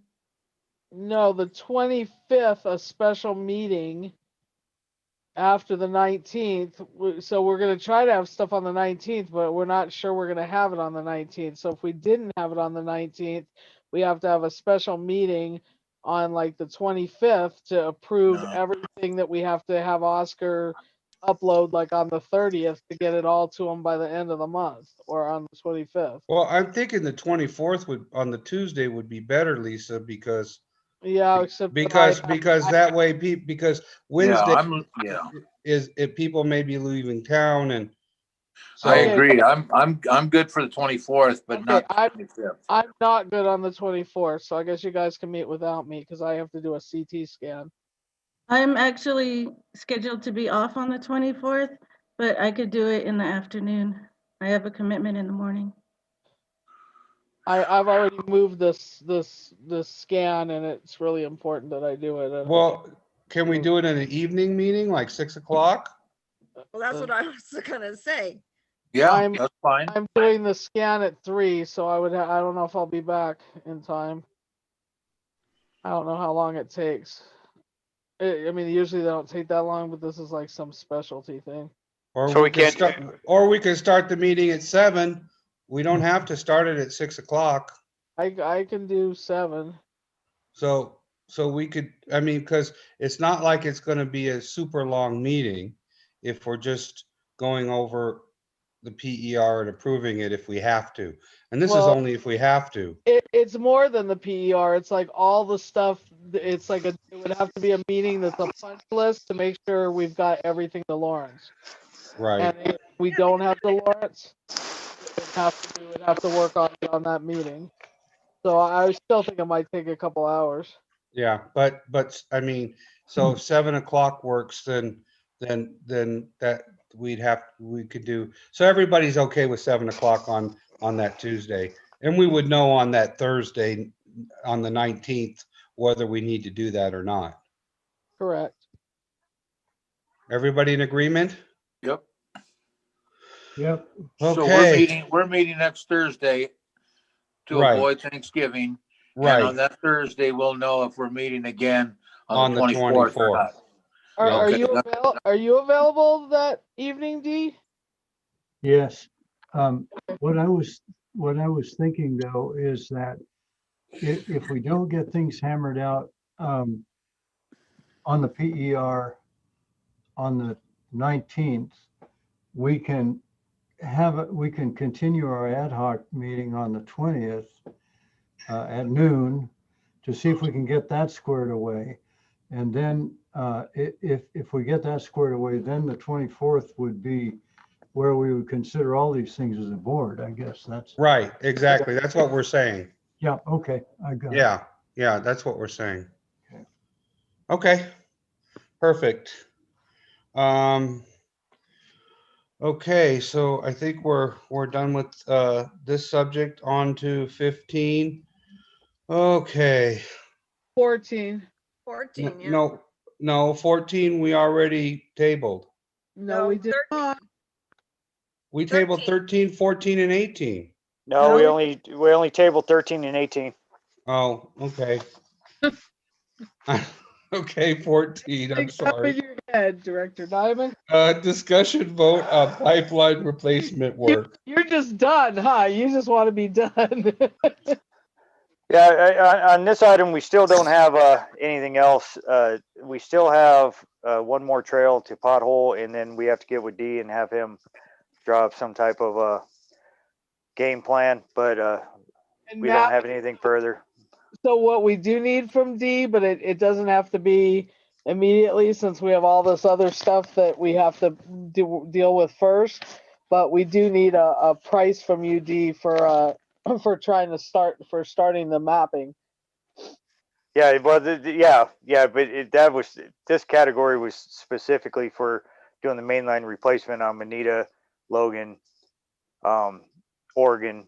Well, we're gonna have to discuss whether we have the money to do that or not. So Exactly, I which is mean- why, I mean- which is why, and we can't do any of that until spring now anyway. So No, this pipeline replacement is not just that. It's a project, remember? So it's actually dealing with a lot more stuff and a possibility of tying all this stuff to, because he just made it really clear that the incentive project is still open and it's not linked to the consolidation. So that pipeline replacement work is much larger than just Manita and that stuff. That's just the stuff we said we would do out of pocket. okay, But it's a much larger deal. right, but we also need to know how much out of pocket because we're gonna get to the next subject, which is gonna blow us out of the water. yeah. So yeah, we do need a estimate on cost for the mapping. Yes.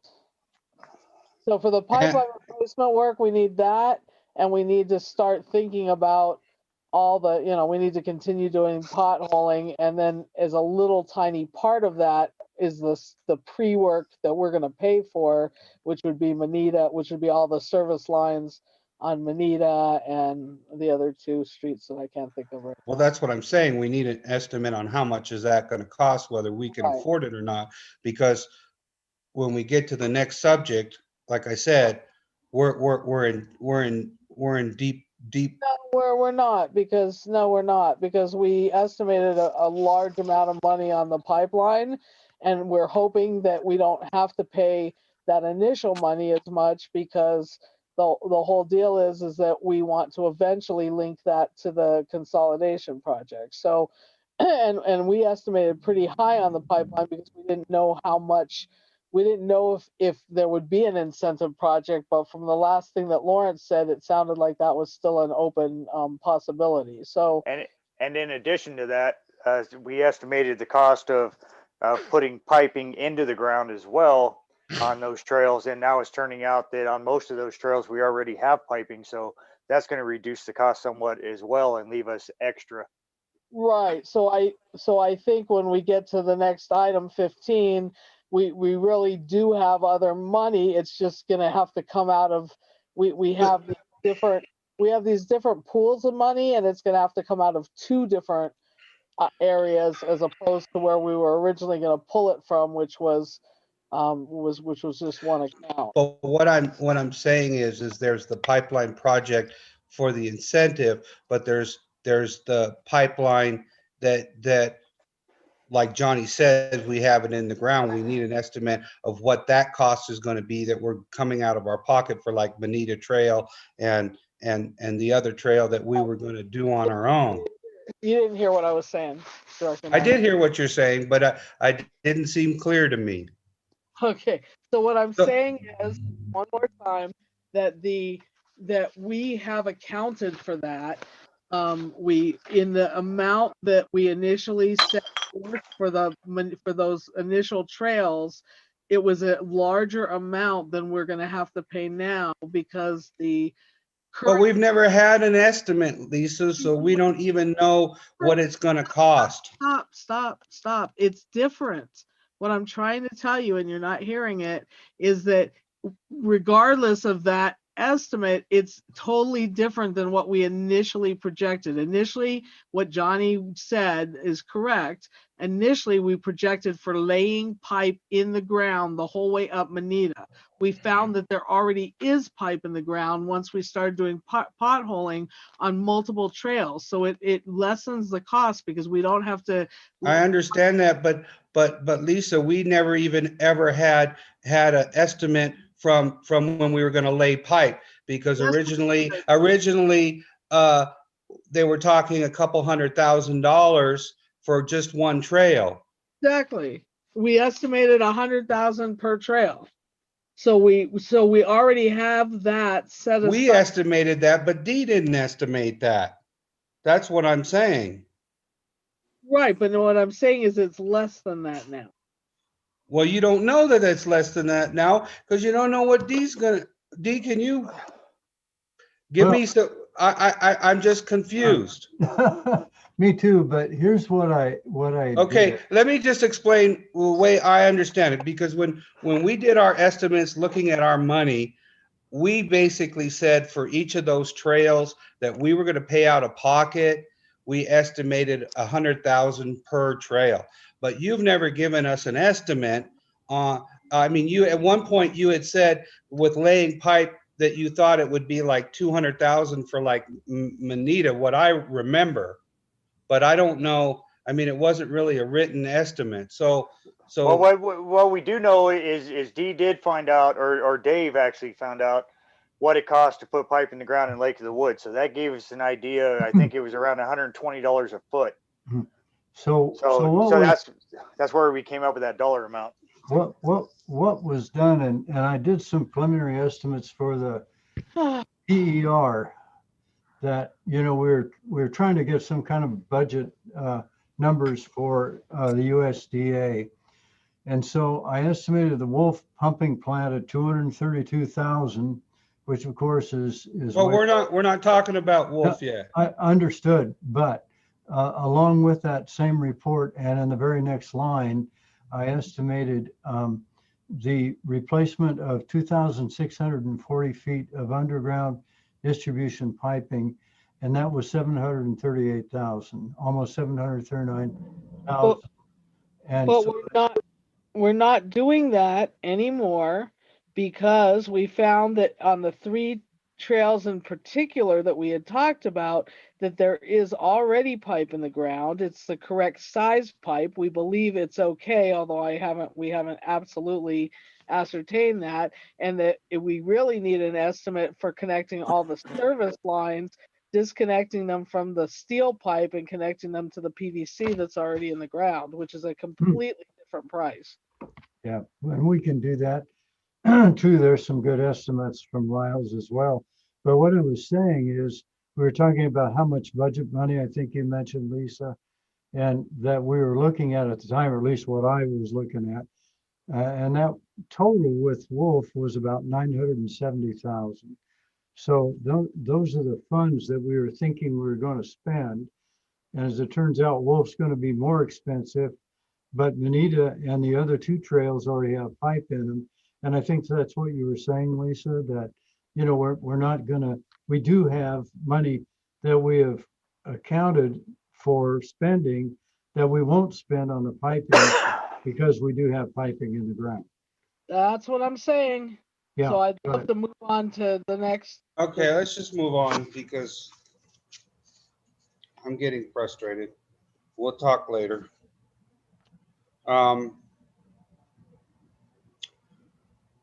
Okay, 15, discussion vote on emergency repairs to Wolf Booster and tank site. So can I say something? Yes, you can, Director Schoenberg. Okay, so the reason I was saying what I was saying on number 14 is that we have additional money the monies that were accounted for it's completely shifted around. So we no longer need to, estimate so high for the pipeline, which leaves us additional money to do. We need to just do Wolf Booster and Tank Site. And we have two, we already have two bids. We're talking about, Dee's talking about going with the lower bid. It's all, the information is in our packets that we have in front of us. And we have enough money. We just have to take it from two sources now. We had originally estimated that it was only going to come out of one account. Okay, can I say something? Yes. Okay, I realize that. You have the one SLA account, which is $285, almost $286,000. That is going to take the entire part plus another 100,000 we've got to take from our capital improvement reserve, which brings that down to 840. We have to save at least 500,000 for the well. So that only leaves us like, 400,000 in reserve, and that includes to do those piping, and we won't have any other money left to do any other emergency stuff. Yeah, well, first of all, it does not need to be the whole 500,000 because Lawrence is no longer saying that. He's saying that the well is going to be 100% financed. Right, but we can't 100% count on that, because what happens if the well fails and they're not as quick doing it? Then we're going to have to finance. He already addressed that. He already addressed that in the email. So what he's saying is that they're going to do 2 tracks for this project, and that they're going to talk about some way of financing it regardless of if the well fails before we have our funding agreement. And I trust that 100% that that's going to happen. Well, that's all I'm saying. That's all I'm saying. If we spend every nickel we have and then we run into trouble, then if we spend more money than we have and all of a sudden that well fails on us, you better believe we're going to go back to the legislators that we already talked to, and they already know what's going on, and they already know how much money we have, and they already know all the things we need to do, and we're going to say, hey, we're in trouble and we're going to be trucking water if you don't help us pay for this. And that's when you can get and if you're out of money, that's when you can get emergency grant money. Okay. All right. Okay. We're on to Wolf Booster Tank Site. Let's talk about it, about the bid. We are talking about it. That's where we're. All right. Somebody want to lead this, because my brain is just melted down. I get it. Yeah. I mean, you're doing fine, Brahma, but yeah, we're on 15, and our director Nyman, we're on 15, and I'm recommending that we vote to approve. We already have, I don't know if all the directors have looked at the information. We had 2 bids. He is recommending we go with the union, whatever their name is. We go with the non-ACS, because the ACS was a little bit higher.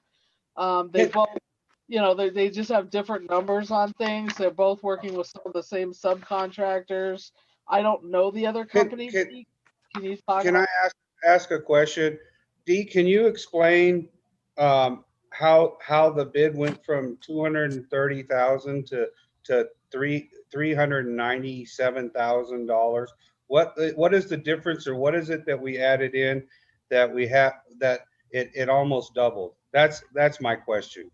Well, I can just point to 2 items that I didn't include when I was looking at it, back when I was talking, we were doing the PER. One is the building, for our successful bidder, the building is about $67,000. And also we didn't add the cost of the piping that goes down the hill, which adds another 30. So when you look at 70 plus 30, you got about another $100,000 pretty much right there. And the rest of the things are just a bit more expensive than what I was thinking, and I was using pretty much the Lyle's numbers, but we did add, what I did at the time that I was looking at this was, I was thinking about a shed, something pretty simple, that was about a $20,000 thing that would be not really what we've designed. What we've designed is something that'll really do the job well, but it does cost more money, and it encloses everything, and it puts electrical in there, all the controls for this. The new controls would be housed there, and we could even heat that building, and it'd be insulated. It's a little like the booster station at Well 5, where it's just a more advanced building. Yep, that's right.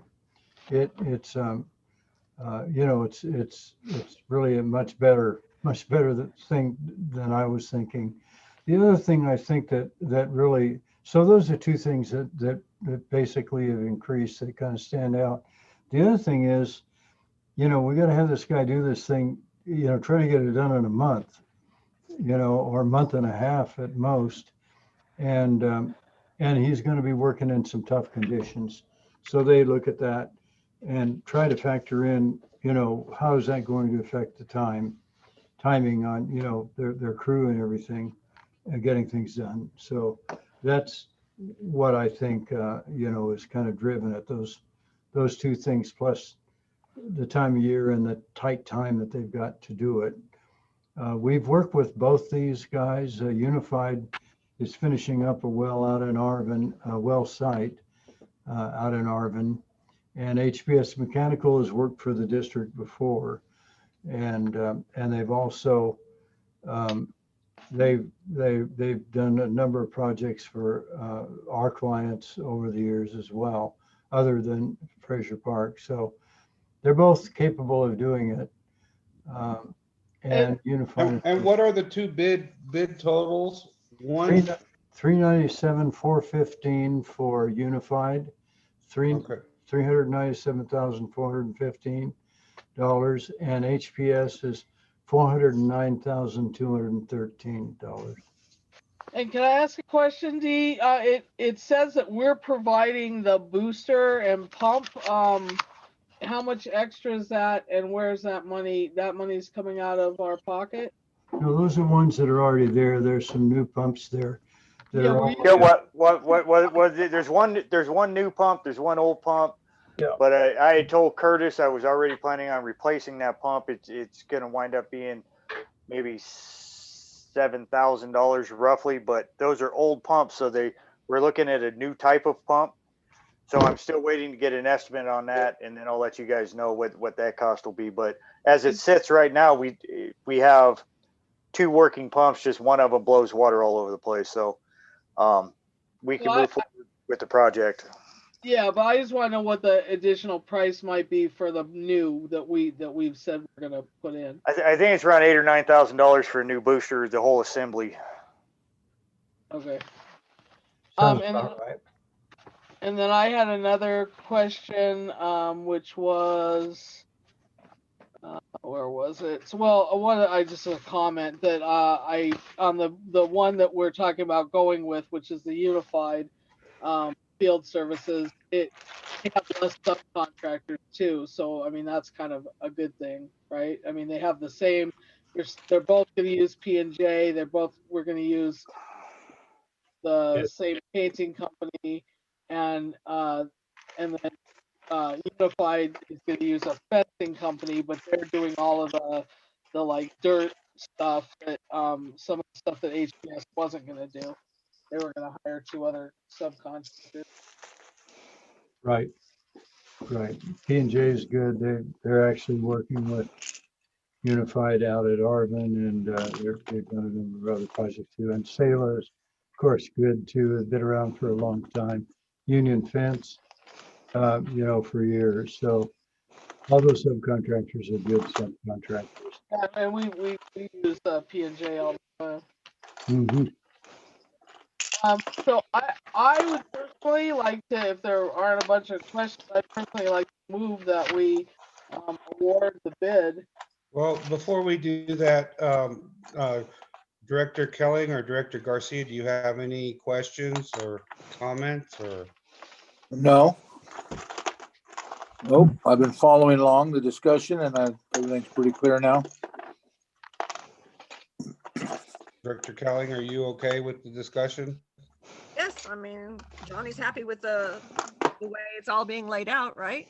I mean, we have to get this done. I mean, this has to be done before we don't have a big choice, so. Yeah, and as a side note, there's there's been a lot of speculation about how, we never do nothing or whatever. So I'm gonna publicize this by having the Mountain Enterprise a prevalent part of the planning, and with the old pictures of the site and the new going up, and here's your money at work in our district. So I'm also going to do that and try to show people actually where their money is going.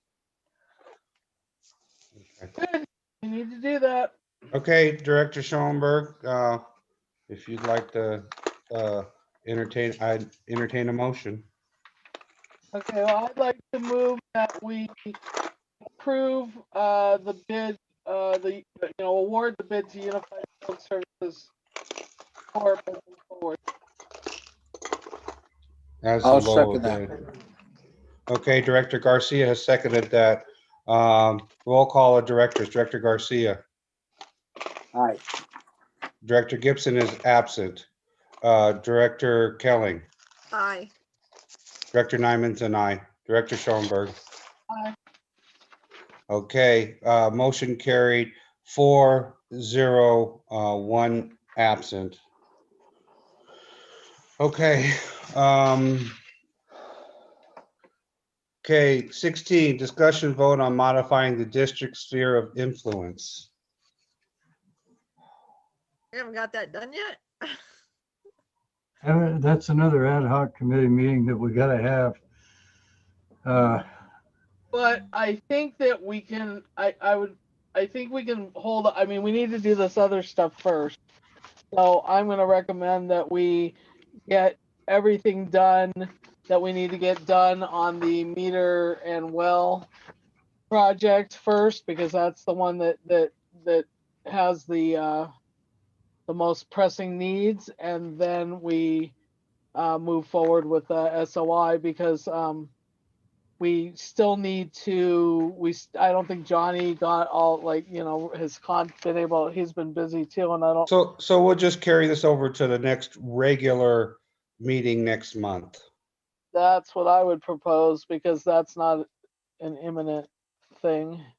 Yeah, and Because we haven't heard from the LaFocas, right? So, and if we don't have that well, we're not gonna be able to move forward if the LaFocas did want to move forward. Well, Right. not only have we not heard from the Focus, but I've reached out several times via email, text message, and phone calls. Whereas before they were hounding me to death, and now that they didn't get what they wanted, they're just refusing to even respond with they're moving, onto a different plan. So it's reasonable to say that they are absolutely not going to do that. Yeah, Okay. but we still want to move forward though. So yeah, so we just need to carry it over, and we need to get that hammered out before we can do the MSR. So it's like a whole bunch so 16 and 17 will carry over again. And yes. Okay. All right.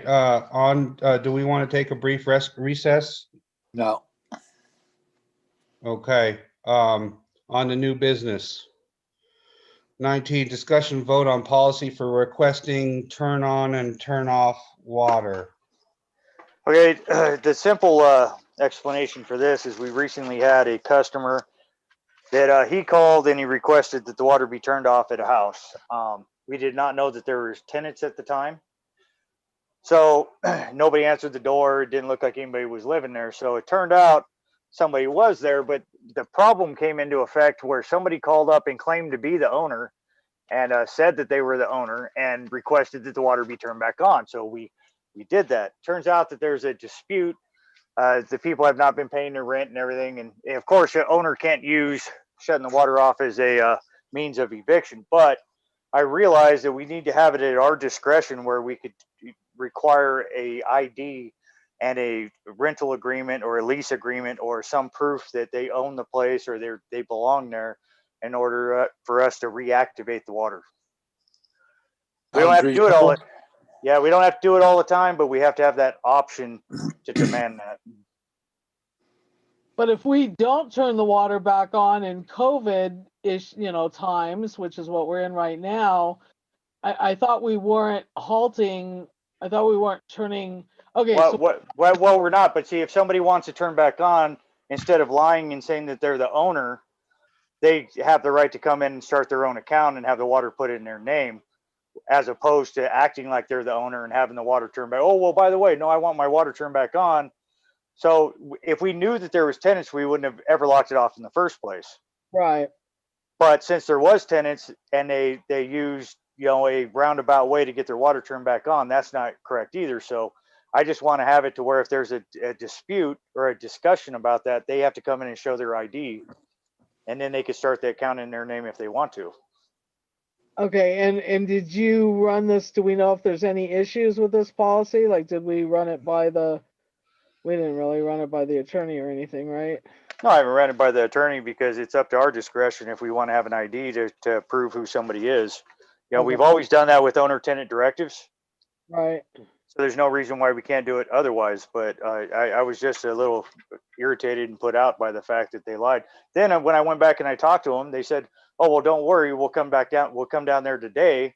And then they never showed up or called either. So they're definitely playing games, but they would be in a different situation. They would have had to dispute with their landlord over the water at that point without just having it turn back on. Well, we certainly don't have any policy right now to deal with this at all, So yeah, Okay, so you're gonna read the policy or? yeah, I can read it out loud if you Good. want. Question, Johnny. So a property owner can call and say, come turn my water off? Yeah, because we don't know. I mean, they acted like they were either, they do it for multiple reasons. One, come turn my water off because nobody's living there. They don't want to pay a water bill, or I'm leaving town for 3 or 4 months and it's more cost effective to turn the water off.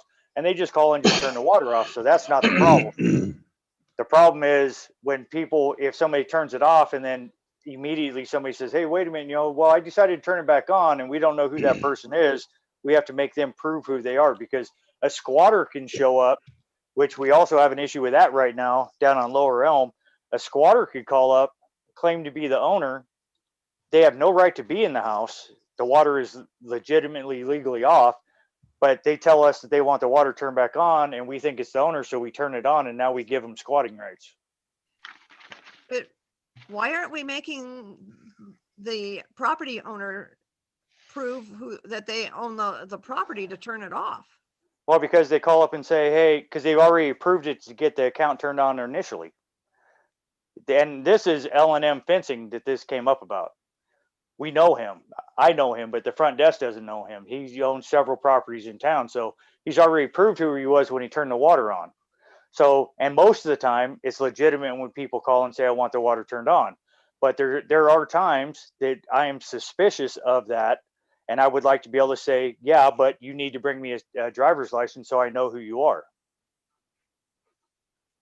But it still wouldn't be in the name that's on the agreement with the water company. No, the point is they couldn't lie about being that person. Yeah, See what I basically, mean? it's a landlord-tenant dispute. So if this happened again and we had this policy, what would happen is that the tenant would have to put it in their name. They would have to come in and say, "My landlord turned the water off," which is totally illegal, but I need to now turn it on in my name, and the new law says that they can do that. Absolutely. And if a squatter finds a house empty, say you're gone for 6 months, somebody just breaks in your house and goes in there and calls up the water company, which we had at that house across the street from the park. Somebody was squatting in that house. They came into the office. I'm the owner. I want the water turned on, but they didn't know the water was already turned on, and I knew the history of that house. So right then I called the sheriff. The sheriff came down, ran her out of the house, but it gives them legitimacy. If there's no utilities at the house, if they get the water turned on, it gives them legitimacy to be there. So if they're doing that, I want to see their ID when they're coming. I don't want it a policy where it has to be every time, because if somebody calls and they own 10 houses in town and we deal with them all the time and they live off the hill. But if there's any discrepancy, I got to have it within my realm to say I need your ID and to prove who you are. You guys want me to read this? Yes. Okay. Yeah, go ahead. Okay, this is the draft to be approved tonight. Fraser Park Public Utility District policy for activating water service. It is the policy of the Fraser Park Public Utility District that any district customer desiring to temporarily halt water service may notify the district to have the service turned off or locked off. The district may satisfy this request or not in its sole discretion. When a customer requests service to be turned on or have the lock removed, the district in its sole discretion may require proof of authority, which may include photo identification and or a rental agreement.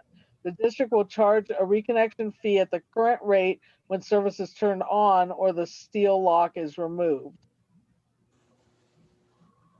And the only thing that I would say on this is that I think we should also write that we have the discretion to require proof of authority for turning it off, because there could be somebody who comes in and just wants to retaliate against somebody and decides to turn it off when the person doesn't really want it off. So yeah, we could go ahead and add that on there just for the sake of ease, but I know that that's already in one of our policies that we got, and it's state law that they cannot do that if there's a tenant living in the house. We've dealt with that for the whole time I've been here.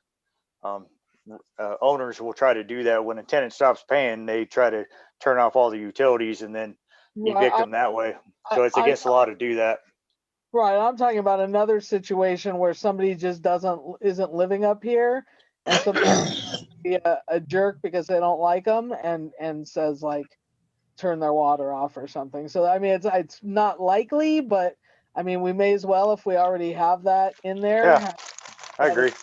Oh, and my thinking is okay, I'm mad at my neighbor and I call up and say, okay, I want to turn off account number 200 because I own this property. Yeah, so it's good to have it in there just for the sake of having the authority. Turning it off. Well, Okay. we've never had that issue before, so but it's good to add what Lisa suggested, so we have the authority when we want to. But typically, we're still going to ask who they are, and we're going to find out who it is. I mean, but that's never happened before. Yeah, that was my dilemma. Okay. Yeah, I'm just saying if for any reason it happened and they have the same wording that they could do the same thing, they can ask for ID and investigate. Yep. That's Okay, good. would you like to make that motion, Director Schoenberg, with the amendment? Sure. I'd like to move that we approve the Fraser Park Public Utility District policy for activating water service adopted on November 12th, 2020. And with the amendment mentioned, which is that we would add the ability to require at the district's discretion, sole discretion, to require proof of authority, which may include a photo identification or a rental agreement to turn water off as well as to turn it on. I'll second that. Okay, Director Garcia seconded that. Roll call directors. Director Garcia, Aye. Director Gibson is absent. Director Kelling, Aye. Director Nyman's and I, Director Schoenberg. Aye. Okay, motion carried 4-0-1 absent. Okay, on to 20, vote on notice of exemption for generator project.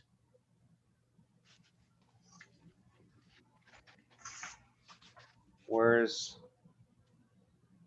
Yeah, I didn't see that paperwork in here.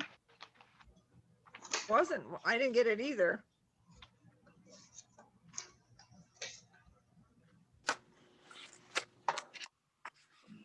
Sydney?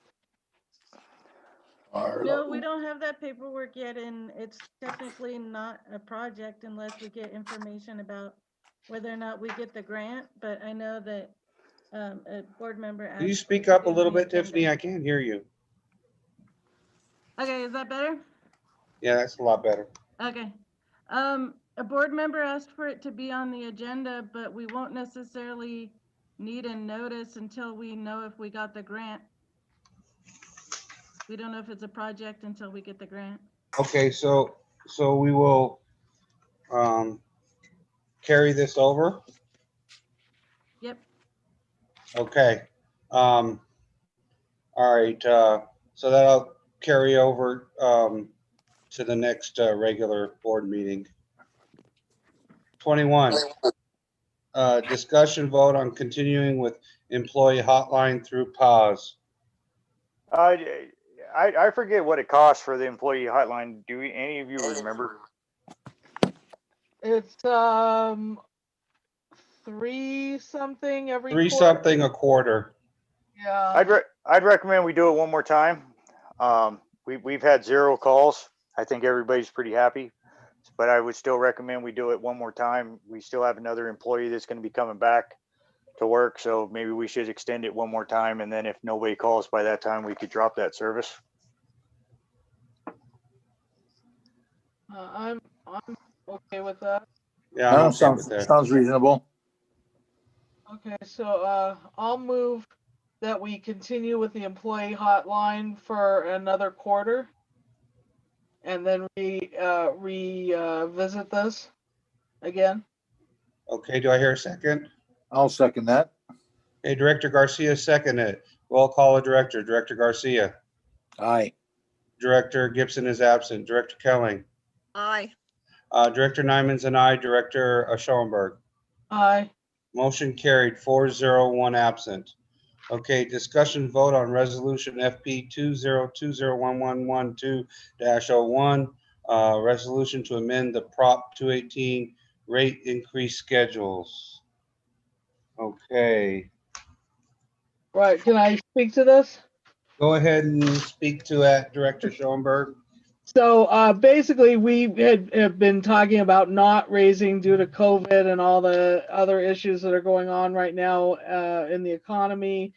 We spoke to not raising the rates again this time. So basically, this is just saying that for 2021, we will have a 0% increase in both the base rate charge and a 0% increase in the water consumption fee.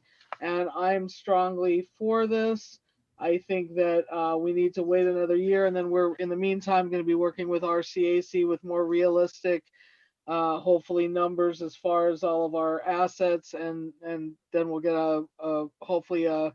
Well, this is the last time we can raise rates, correct? Right, and then we need to do another Prop 218. So, but I'm recommending that we go with this. I think I don't think this is the time to raise rates right now. Yeah, I tend to agree with Director Schoenberg. I think that our constituents are pretty stressed to the limits because of COVID and because of, we're already at a very high rate, and until we do another 218 and see where we stand, I think that we should go ahead and approve this. I don't know what the other directors feel. I'm on board. Director Garcia? I'll abstain my comments. No Okay. comment. Okay. All right. So I'd like to move that we adopt resolution FP 2020-1112-01 in the matter of further amending the Prop 218 rate increase schedule. okay, do I hear a second? I'll second that. Okay, Director Kelling has seconded that. Roll call of directors. Director Garcia.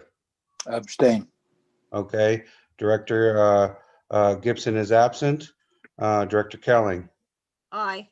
Director Nyman's and I. Director Schoenberg. Aye. Okay, motion carried 3, 1 abstention, 1 absent. Okay. Moving on to discussion and vote on purchasing a trailer for the FPPUD. All right, I managed to get a quote, And it's a nice trailer. It's the one we got is from, I believe I found from the 1960s. The trailer brakes don't work. All the planking is gone. It's really heavy. The ramps are not secure. They're all bent up and not secure. This is a nice trailer. I think we'll save money in the long run by having a trailer that we could trailer the skid steer around town. Right now, it takes at least 30 minutes to get from one side of town to the other side with that little skid steer, and it causes all kinds of wear and tear on the tracks when you're rolling it on asphalt across town. So I would recommend we get the trailer. If you approve this one, I can also look at similar trailers, and I'll take the cheapest one. But this is the quote that I got from a place on Rosedale Highway, and I really like the way the trailer is set up, and the ramps are very secure for loading and unloading. They can't fall off and slide off, and then you dump the equipment on its side. And at this point, what do we use to tow that trailer? We have to use the dump The truck? dump truck, yeah, the dump truck until I get more quotes. But that's typical for heavy equipment and utilities and stuff, is to use their dump truck. Okay. Not just utilities, but all the construction companies, they use them generally because they're heavier. But when we get a new truck, we'll use that more often than not. Right. Okay. Okay, do I hear a motion or any discussion? I'll move, I'll make a motion. Okay, Director Garcia. I'll move that we approve the purchasing of the trailer for hauling our equipment. With the caveat that Johnny said, if we can set the limit at this price he has here at 12,000. I lost my place, but put a limit on it at 12,800 and let him see if he can do better, or if this is the best equipment for the job, then go ahead and allow him to purchase it. Okay. Do I hear a second?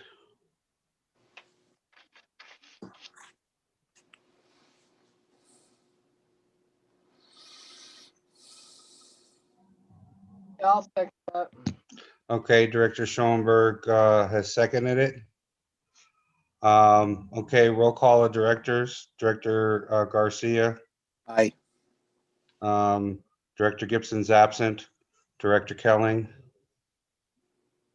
I abstain. Okay. Director Nyman's an aye. Director Schoenberg. Aye. Okay, motion carried. 3, 1 abstention, 1 absent. Motion carried.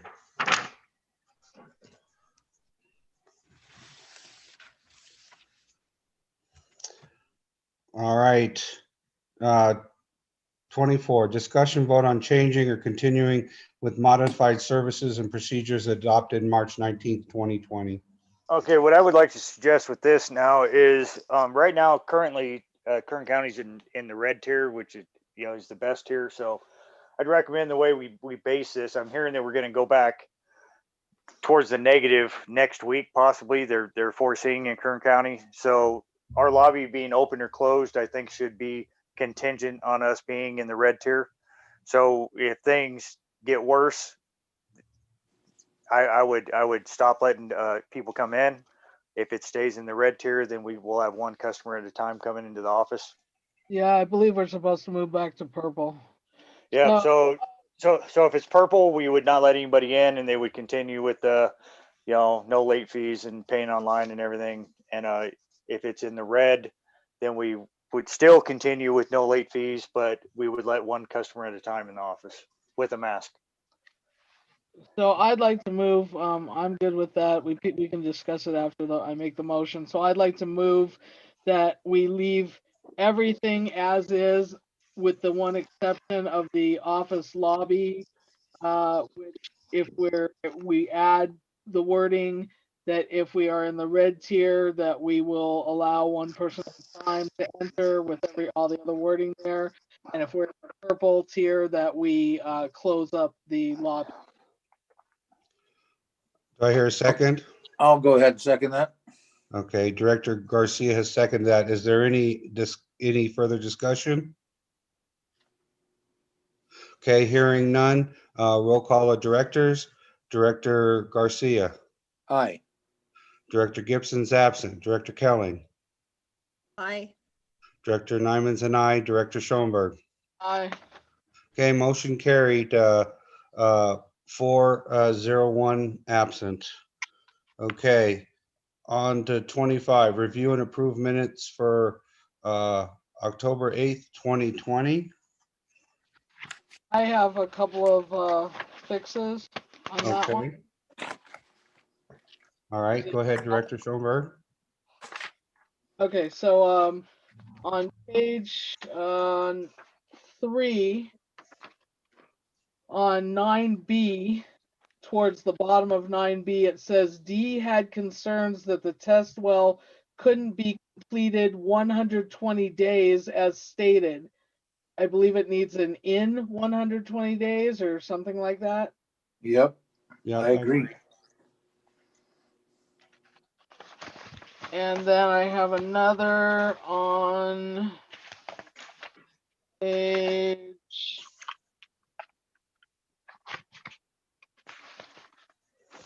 8. Up at the top, it says an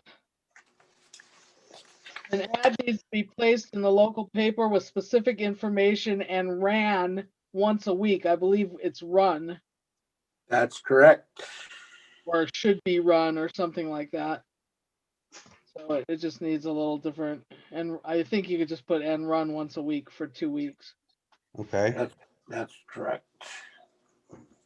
And that's the only 2 that I found on that. yeah, I didn't find anything. So I'll entertain a motion that we approve the minutes with the amendments. Okay, so I'll move that we approve the minutes for Thursday, October 8th, 2020, 6 p.m. with the amendments mentioned and with the possibility for additional amendments for typos or other errors that we may not have caught or that may need to be corrected. I'll second that. Okay, Director Garcia seconded that. Roll call of directors. Director Garcia. Aye. Director Gibson's absent. Director Kelling. Aye. Director Nyman's and I. Director Schoenberg. Aye. Motion carried, 4-0-1 absent.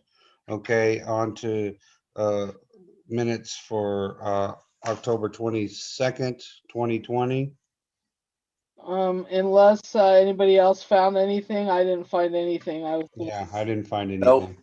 Nope. Okay, so I'd like to move that we approve the minutes for Thursday, October 22nd, 2020, 6 p.m. With the possibility for additional amendments for typos or other errors that we may not have caught or that may need to be corrected. Okay, do I hear a second? I'll second that. Okay, Director Garcia seconded. Roll call of directors. Director Garcia. Aye. Director Gibson's absent. Director Kelling. Aye. Director Nyman's and I. Director Schoenberg. Aye. Okay, motion carried, 4-0-1 absent. Okay, on to October 29 minutes. I did find something. Did anyone else find anything? I wanted to bring up something that some of the titles are discuss/vote, others are discussion/vote.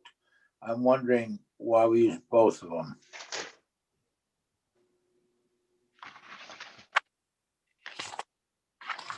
Yeah, that is true. On the page, on the second Number page, 5.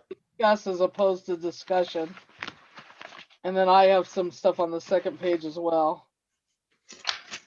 And it does it again on the third page. Number 9. It says number 8 and number 9 are different. Should be discussion, yeah. Okay. And then I also have on page 2, on number 7, site is spelled S-I-T-E, but it should be spelled C-I-T-E. It's down at the bottom. Request stationary propane powered generators and to cite propane as a clean energy source. That's what I thought. Yeah, and then That's all I found. I thought that this was just weird. I had a problem with the sentence above that says the FPPUD chose to apply for stationary generators for wells and booster pumps to help keep water available for fire protection and residential use during that time. But it doesn't say, it shouldn't be during that time. It should be, let's see. During outages or? Yeah, exactly. Yeah. Take that time out and put outages in it. Okay. I agree. I believe that's, let me just double check. Yeah, that's what I found. So, Okay, I'll entertain a motion. okay, hold on a second. If I just tore this whole thing, wait a second. Okay, I'll move. Let me find. I just lost the page. Hold on. Okay.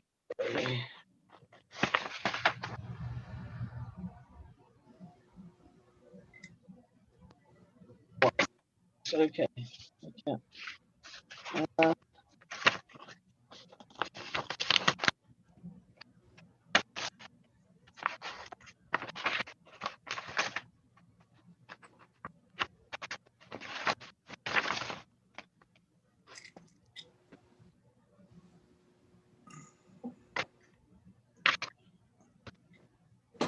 I can't find it. I lost the.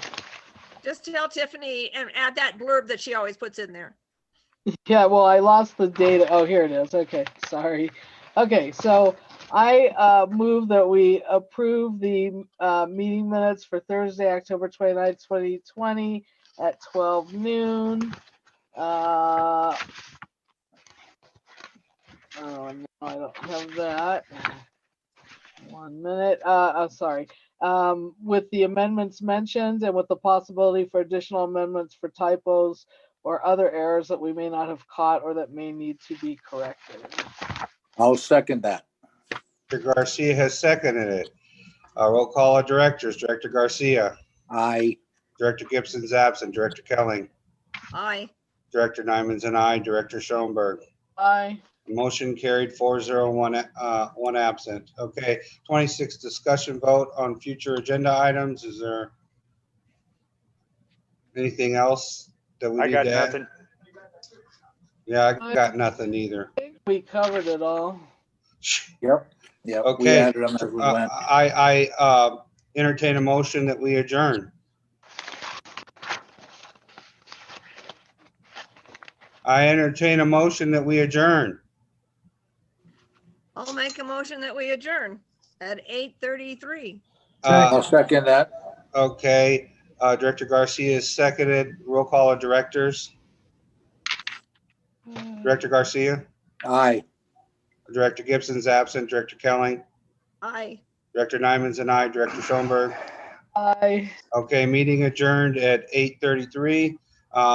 And I will be by in a few minutes to get those checks signed, Director Schoenberg. And Kelling, you're going to Kelling first? no, I've already taken care of that. So I'm coming to you, and then I'll be by Jerry to drop off your check. And I don't mind picking them up tomorrow, Brahma, if it's okay, just the same. well, okay, but I don't know that I'm going to be available. That's fine. tomorrow. No, come by tonight then. I would appreciate it. Thank you so Yeah. much. Yeah. Okay. Thank you All right, Thank all. you very much. Thank you, Okay, everybody. good night, everyone. All right, Good have a night, great night. Dee. Thank you. Good night, Got a lot of Dave. work